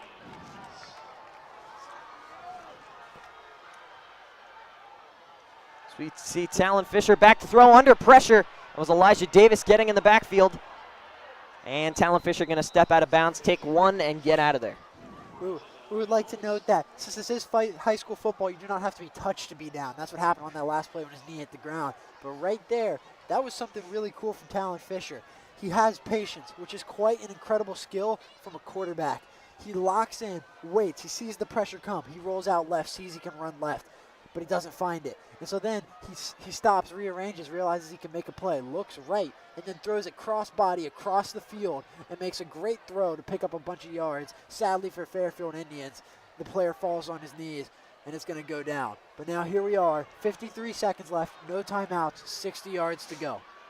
Now in that final 60-second point, a big game. We've seen it all game. The energy out here has been incredible. So you see Fisher back to throw. Taper on Benny Powell makes the jump, but he's unable to get a hand on it. That pass is complete to wide receiver Noah King. A big gain and a move of the chains for the Indians. Clock stops temporarily. It's now under 45 seconds and back running. And Fairfield going to get up and clock the ball with 41 seconds to go. They'll now have 2nd and 10 on the way. A little bit confused why the clock stopped. I think it was an official timeout, but usually in that situation, even when the chains are moving, you let the clock still run because the offense is not set. So now 41 seconds after they spike the ball. They sit currently on the Lakota West 45-yard line. They have 41 seconds to punch the ball in for 6. Then they're banking on that PAT. Coming down to the right leg of Aiden McGuire. See Talon Fisher back to throw. He is going to run out to his left. He does have room, looking to throw it. And are they going to say it was complete? They signal incomplete on that Lakota West sideline. And I believe it'll be 3rd and 10. West coming up here with the ability to really make a stop. That referee call of incomplete is a big thing for West. It would have put them within 3rd and 2 and moving down the field within their 40-yard line. But now here, Fairfield has to come back and rethink. One thing I would like to say, though, is Talon Fisher's patience in such a 2-minute drill is quite honestly impressive. His ability to not throw it to his first read or just run with his legs has been quite a thing to see. And now here we go with another play. 34 seconds now on the game clock. Talon back to throw, looks deep downfield, well overthrown. That was well over the head by at least 5 yards on that attempt. Right there, that was a post route coming in for Fairfield. They recognized that cover 2 defense and wanted to kill it. Talon Fisher immediately recognizes, sees the safety gap, and throws it right to his man, crossing over the middle. But as we saw earlier with Mitch Bolden, they're not quite used to throwing that far downfield and places it just out of his reach. We do see the flashlights come out in that West student section. That might be a little bit early. There is 27 seconds on the clock, but none of that really matters. Because they spiked the ball, we are now on 4th and 10. So if they cannot move these chains on this play, that will be ball game. And we get a timeout called here. It'll be a Lakota West timeout. Looking to talk over their defensive game plan before a crucial 4th and 10.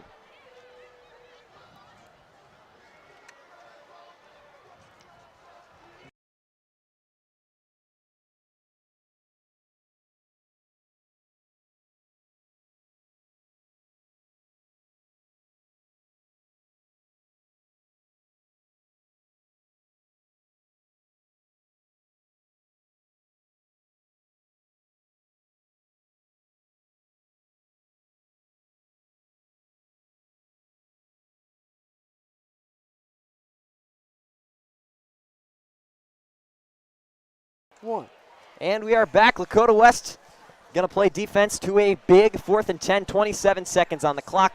None of that matters if Fairfield goes without a first down on this upcoming play. They go 4 receivers wide. That'll be Talon Fisher in the backfield with his backup running back, Juster Svatke.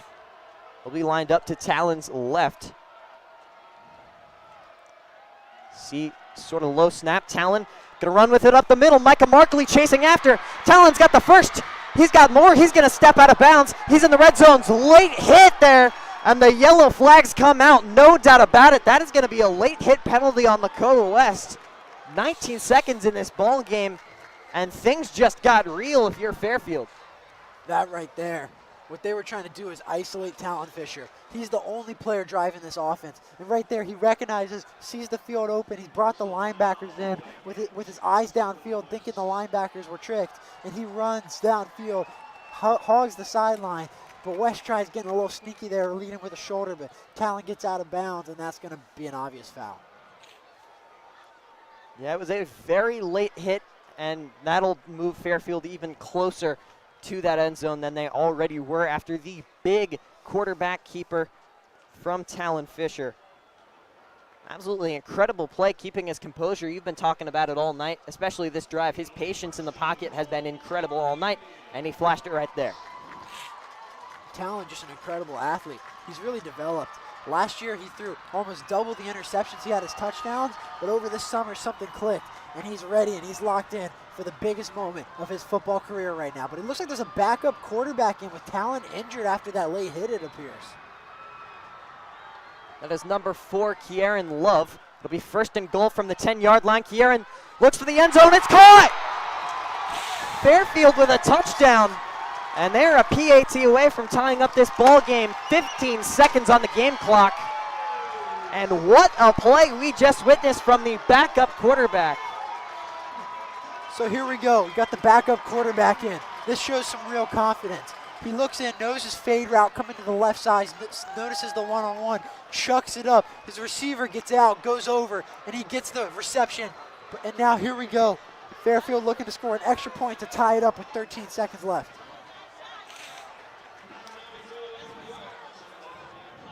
Aiden McGuire has only missed 2 extra points so far this season. This is by far the biggest one he'll ever kick.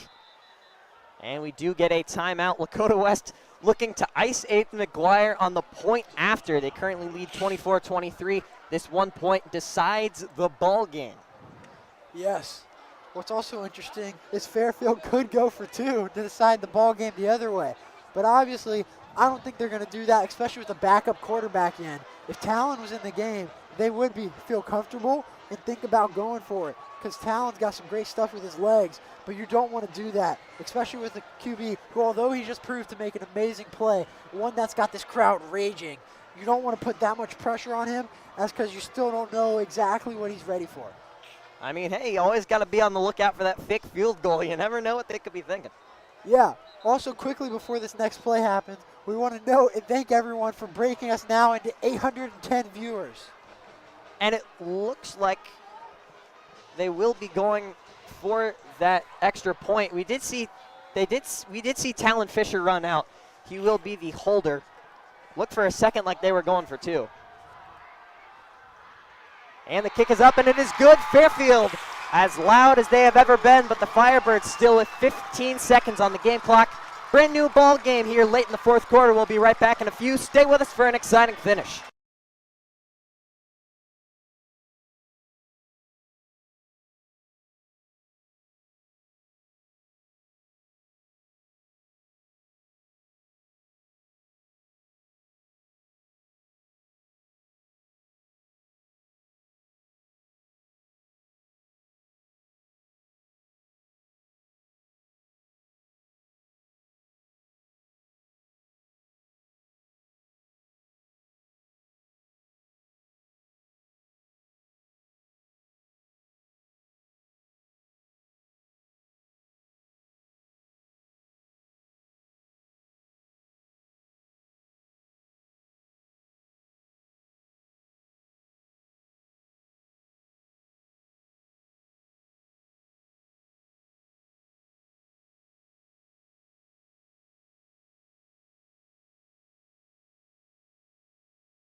And we are back, brand new ball game, 24-24, all tied up at Fairfield Alumni Stadium. West will be receiving this kickoff with 15 seconds, whether or not they attempt to put up some points on the board before the end of regulation. We'll see what Coach Bolden decides to go with. But as it stands, tied ball game. Aiden McGuire, the same man who booted up the game-tying PAT, out to kick this one away. Squib kick. It'll be muffed but taken by Ben Minnick. He'll have it at the 35-yard line, and he'll be brought down right there. So 9 seconds remaining in the ball game. We'll see what Coach Bolden decides to go for, whether he takes a knee and heads into overtime or decides to take a shot deep. Right here, I would expect Coach Bolden to just knee it out. You're 70 yards out, and right now you do not want to give up momentum by throwing a pick on this already hot Princeton team. You just want to let it ride out, and you want to get yourself going right for overtime. 9 seconds remaining. Lakota West does have 1 timeout. See what they elect to go for here. They are bringing out receivers. Looks like they're going to go run a play. 3 out towards the west sideline. It'll be Brennan Remy, the man closest to that Fairfield sideline. The quick pass, that's Giovanni Wilson. He's going to run with it down that right sideline. Finds a hole. He's going to have to run for a whole lot more, though. And time expires in regulation. We're going to take a quick step aside.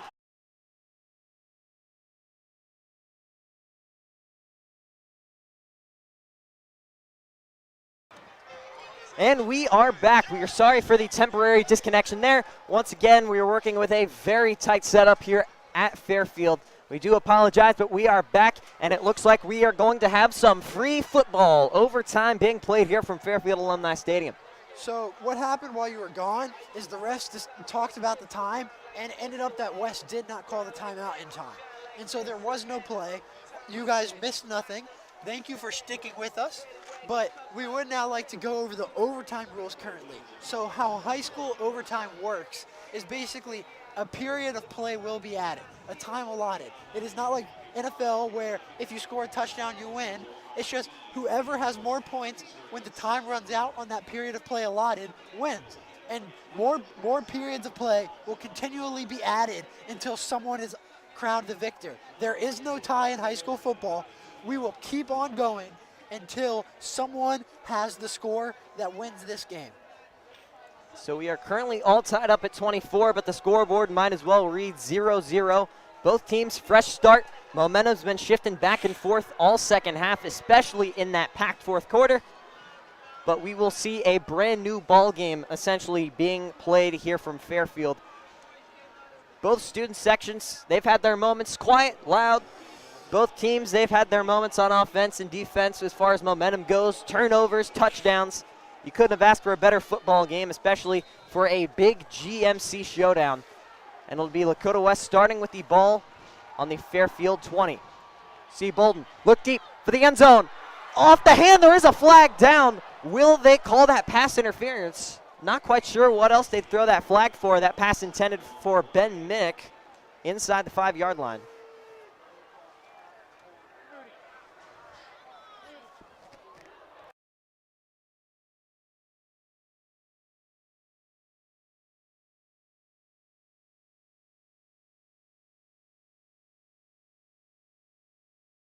So a 10-yard penalty moving Lakota West to that 10-yard line. So after the incompletion to Ben Minnick, it is essentially written off. So Lakota West looking to go deep for that end zone. See Brennan Remy, one of those guys out wide. Giovanni Wilson out on that left side as well. Bolden looking to throw. Can escape up the middle to the 5. Lowers his shoulder. Makes a push, gets about half of the distance.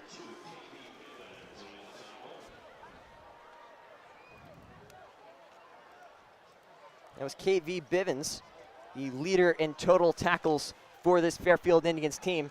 A very big tackle.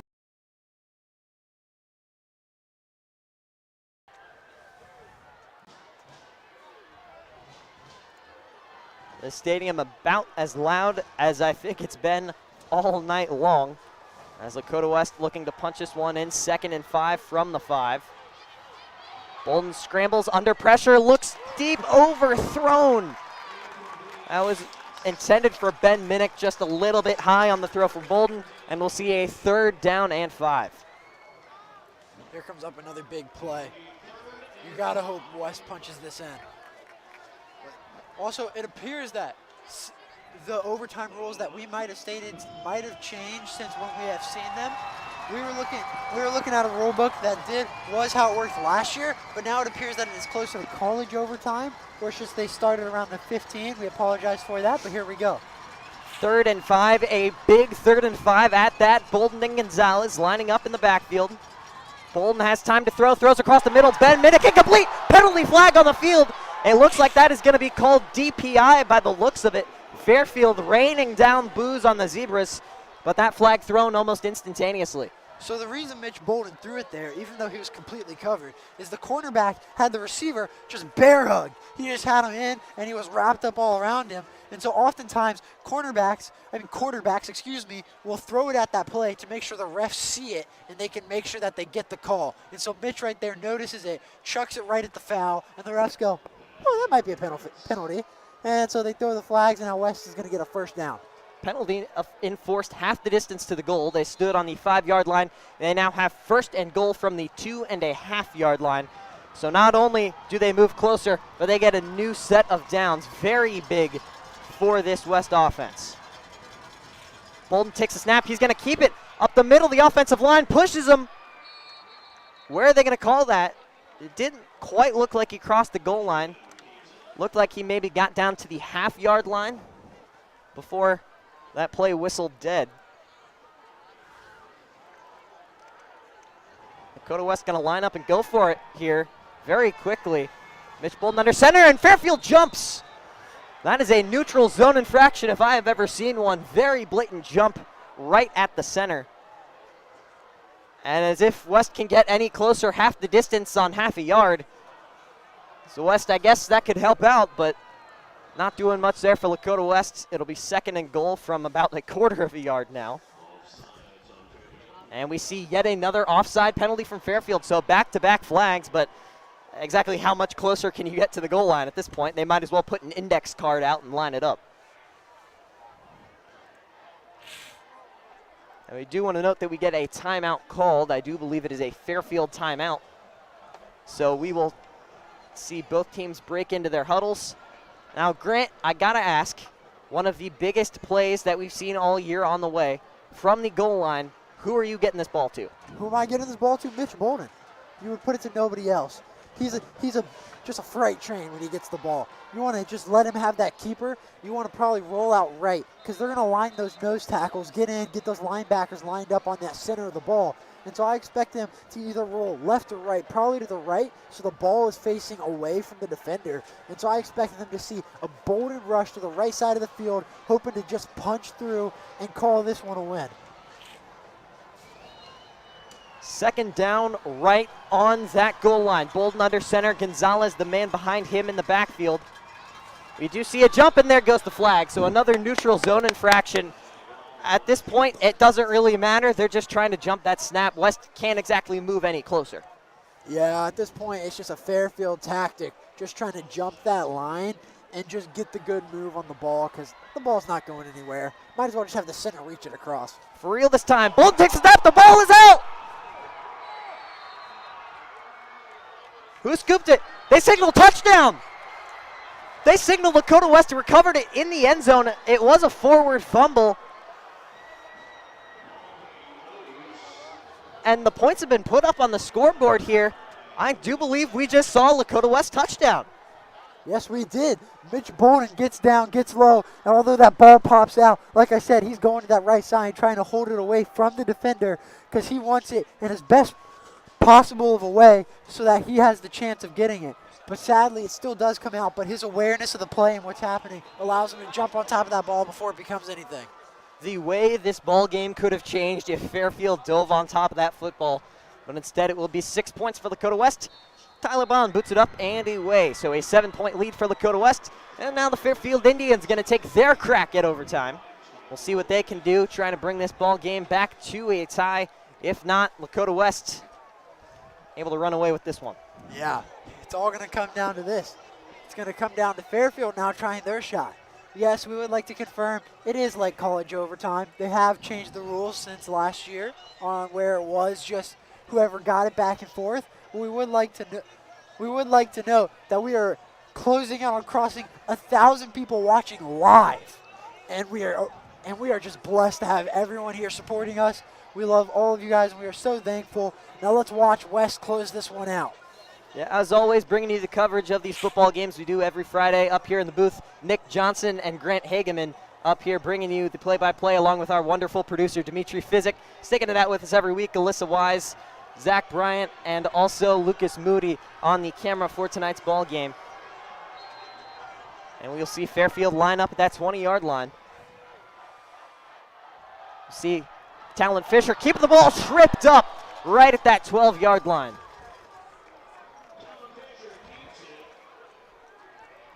And that will be spotted right at that 12-yard line. We do see right now, we have people wishing we had that high school replay working. We do have replay on the way. We are working on it, and we are getting closer to being able to use it. Tonight was such a great stream and all this great support. It's just not, it wasn't quite game ready tonight. We don't want to put something out there that would be disrespectful or not look that great to you viewers at home. So we are holding it one more time, holding it back. Hopefully next week we'll have our instant replay running, and we'll definitely have it ready for that playoff run, and we hope you all stick with us through that. And we do want to note there is a Fairfield Indian down on the field. And there's Juster Svatiki now hopping off onto that Fairfield sideline. We wish him nothing but the best. As always, safety the priority in high school football.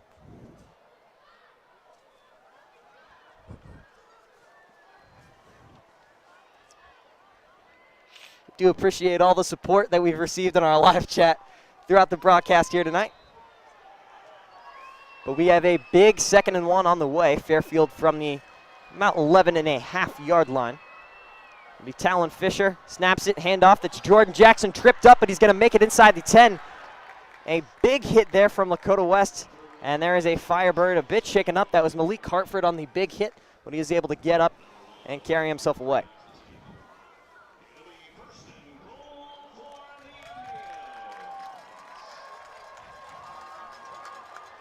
So from the 9-yard line now, it will be a 1st down and goal to go situation for these Fairfield Indians. 31-24 currently sits our score. If Fairfield were to punch this in, the game would not be over. Of course, Lakota West does lead by a touchdown right now, and we will see both teams get another crack at punching one in. As we see the keeper, that's Talon Fisher, up the middle, brought down by the wall of a defensive line that's held steady all game long, and that football is, it looks like Mike Brandkamp had it. I don't believe they're going to call that a fumble, and yeah, they're going to call that 2nd and goal. But a bit of a moment of hope there for Mike Brandkamp and the West defense. The whistles definitely did sound, though, before Mike Brandkamp ever had the ball. I believe that's the reason he did get it, is because the play was called dead, so Talon just, let go of the ball, and so Mike came up with it. But good work there from Mike to play through and make sure he keeps going to, even if something went wrong with the whistle, to come out with the advantage. From the 9-yard line, 2nd and goal to go. Talon Fisher lining up in the backfield. Jordan Jackson alongside him. We see the fake jet sweep handoff. Talon Fisher up the middle, tripped up, falling down at about the 2-yard line. 3rd and 2 yards to that goal line. Of course, it would be 4-down territory. Fairfield with essentially 2 downs to try and punch this one in. Here we are. We're coming down to the final 2 downs of the game, hopefully. Yeah, we do hope. Obviously, we are a Lakota West student broadcast, but there's a lot that could go going on in those 2 downs. We are now up to 965 viewers, about to cross 4,000 total viewers on the night. But here we are with the big play. Talon Fisher moving it across the goal line, and they're going to throw it up, touchdown. Although they are pushing him back. Did they get across that goal line? It looked like they did it first. And they're going to say he didn't get it. So we're going to have them come out with an I formation here. Talon's going to push, and they're going to have multiple pushers from that Fairfield side, but West is going to come in from that right side and pinch Talon Fisher out, and that's what's going to hold Talon Fisher out of the end zone. So it'll be a 4th and 1, potentially the final down of the ball game. Lakota West loading the box. Talon Fisher, the sneak. And he got it. The offensive line shoving him across the goal line into the end zone. And we are an extra point away from once again being right back to a brand new ball game. This game is one of the games that they will talk about for years. This is an incredible game that everyone loves, that everyone's going to love. This is an instant classic. We're going to be going into our 3rd overtime. Triple OT coming in on here. And here we are. they're going to be coming out in the kicking unit every time. They give us a little bit of a heart attack because of how their line comes out to the left side and sits out first. And we're always like, wait, are they faking it? But here they are coming out actually for their PAT to tie it. Aiden McGuire looking to boot another one through, and we get a timeout called. So not quite ready for that PAT just yet. We'll take a quick moment before the potential game-tying point gets put through the uprights. Do once again want to thank each and every one of you for your support on these streams. This has been by far the best turnout we've ever had, and we thank each and every one of you for tuning in and making this a possibility week in and week out.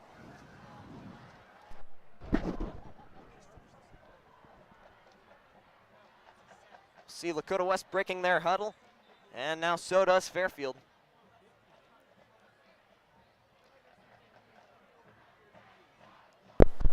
Once again, we do want to note Talon Fisher coming out. He is the holder for this kicking unit.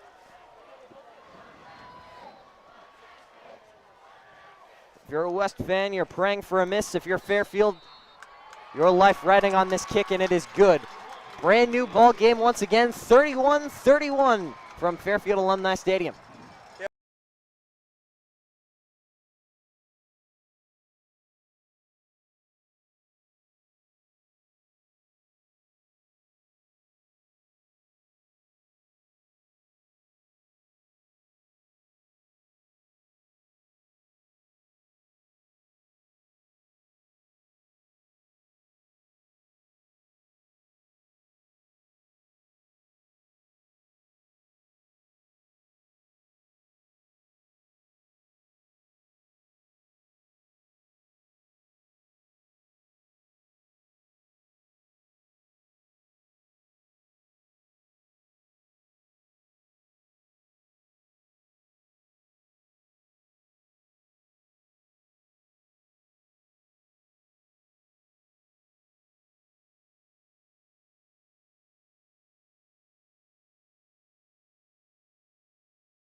And we are back, the second period of overtime about to get underway here at Fairfield. 31-31 our score. We're currently having a meeting at the middle of the field before the second overtime period. Grant, you want to give all the viewers at home a reminder of how this overtime period works? Basically, it's once again what we just saw. Each team will get a chance to, at their bet, score. And so it's going to be coming around to start about the 20-yard line. Each team will do that. They'll go first. And it'll come down to who has the higher score after each team has their attempt at the end zone. So Fairfield just able to punch one across the goal line, tying this game right back up 31-31. You'll see both teams come right back out onto the field. Second period of overtime about to get underway. Sure to be an exciting finish here from from Fairfield Alumni Stadium. A little bit of havoc coming through on that. But we'll see Mitch Bolden leading this West offense. We'll get another crack at it, looking to put 6 more, ideally 7 with the PAT up on the board. Once again, starting from the 20-yard line. See the snap taken. Bolden under pressure, evades to his left, scrambles for 5, pushes up inside the 10. It looks like that'll be a first down, so we'll see. It should be another first and goal situation from about the 9 if that's where they end up spotting the football. Not quite sure if they're going to give him that first. It looked like from our vantage point that he did reach for it, but it looks like we might see a second and inches. Those chains aren't moving. So here we go. The game keeps to be continually played, and we're going to keep on moving. Lakota West is trying to knock this in and keep their undefeated perfect season alive. That homecoming energy coming out in this Fairfield student section. Bolden up the middle, and he's going to be wrapped up. That's a loss of yards. It was 2nd and inches. Now they're going to be working with about 3rd and maybe around 2 yards, depending on where they spot that football in the backfield. They'll be on that 12-yard line. I don't think there's any chance that they don't go for it on 4th here. Because although it's 3rd down, and hopefully they'll pick it up here, you don't want it to be a spot where you don't want it to be a spot where Fairfield can take the game by running in for a touchdown. So far, we haven't been able to stop them. And so I see this, instead of being and taking that field goal, they go for 4. Big 3rd down and 2. Mitch Bolden looking to throw, hits Ben Minnick across the middle. Caught at the 5, he falls down around the 4 or 3. But that'll be a big 1st down now, goal to go for the Firebirds. Moving inside the 10 is this Firebird team, ready to capitalize, and we're hoping to win this game. That'll be spotted officially at the 4-yard line. A big 4 yards on the way. It'll be a fresh set of downs. 1st down from that 4. See Scotty Johnson and Ben Minnick, the 2 receivers, out towards that Fairfield sideline. It'll be Brennan Remy and Giovanni Gonzalez on the right. Bolden with time to throw. Evades pressure, rolls out to his right. He's going to run for a touchdown inside the pylon. Chalk it up, 6 more for Lakota West, and a PAT away from a 7-point lead. What a ball game we are witnessing. This right here is where legends are made. High school people that we'll talk about in fame, but what happened here is Mitch Bolden steps back, looks in the pocket, and he sees his 2 receivers are covered, but then he sees he has number 2 taking a line straight for him. And what that means is all he has to do is go around and take an angle, and number 2 won't be able to catch him, and that's what he does. He takes that wide angle and finds number 2 stumbling and tumbling and not able to catch him. Tyler Bond, snap, hold, kick is up, and the kick is good. 38-31 now our score. We do still have a Princeton offensive possession to go. Lots of energy around here. Yeah, Fairfield will get the ball one more time, and we hope we need to stop them. A stop would win us the game and would finally fully crown us GMC winners. Allegedly, unless we lose to Coleraine or the other team in the next coming weeks. I do want to apologize. I believe I said Princeton there. We are at Fairfield. If you can tell, the nervous energy getting to all of us up here in the booth. You can feel the energy all around this stadium here tonight. One of the more incredible games we've seen in high school football in quite a while. Yeah, this game will go down as the best game of the year besides playoffs most likely. That St. X game was just as close, but first of all, it didn't go to overtime. Second of all, it was just sloppy play from both sides for most of the game. This game has been excellent football and an excellent night. Jordan Jackson, the man in motion. Tell him ball's out! Ball's out! It's fumbled! Elijah Davis wins the game as he runs it back! Elijah Davis scoops up the football, takes it to the house. What a walk-off victory! Lakota West stuns the fans here at Fairfield. An absolute ball game we have witnessed. What a victory for our Lakota West football Firebirds. That is your game! And we are calling it done here from Fairfield Alumni Stadium. We thank all of you for tuning in, and that's what you call a football game. Elijah Davis gets in there, and he takes him down. The sack comes out, the fumble comes out, and Lakota West is crowned victorious on tonight. Put it on Sports Center, one of the biggest plays you will see around Ohio high school football. That is by far one of the best finishes to any football game I think I've ever seen. The energy, the atmosphere, it is electric. And after that Elijah Davis scoop, and I don't know if they're going to count it a score, but it doesn't matter. Elijah Davis, it was a 2-pointer, I do believe, for Lakota West. So 40-31 our final score. We thank all of you for tuning into this broadcast. By far our best turnout from Nick Johnson, Grant Higeman, Dimitri Fizik, Alyssa Wise, Zach Bryant, and Lucas Moody, all up here, the entire crew. Thank you for tuning in. to this incredible West victory. So we want to remind you all that we do cover every single football game. Please join us next Friday where you'll watch Lakota West continue to try and make this an undefeated season. We are going in and we are going to keep going. This season is going to be coming down to it. We want to thank you all for tuning in. And as always, Go Firebirds!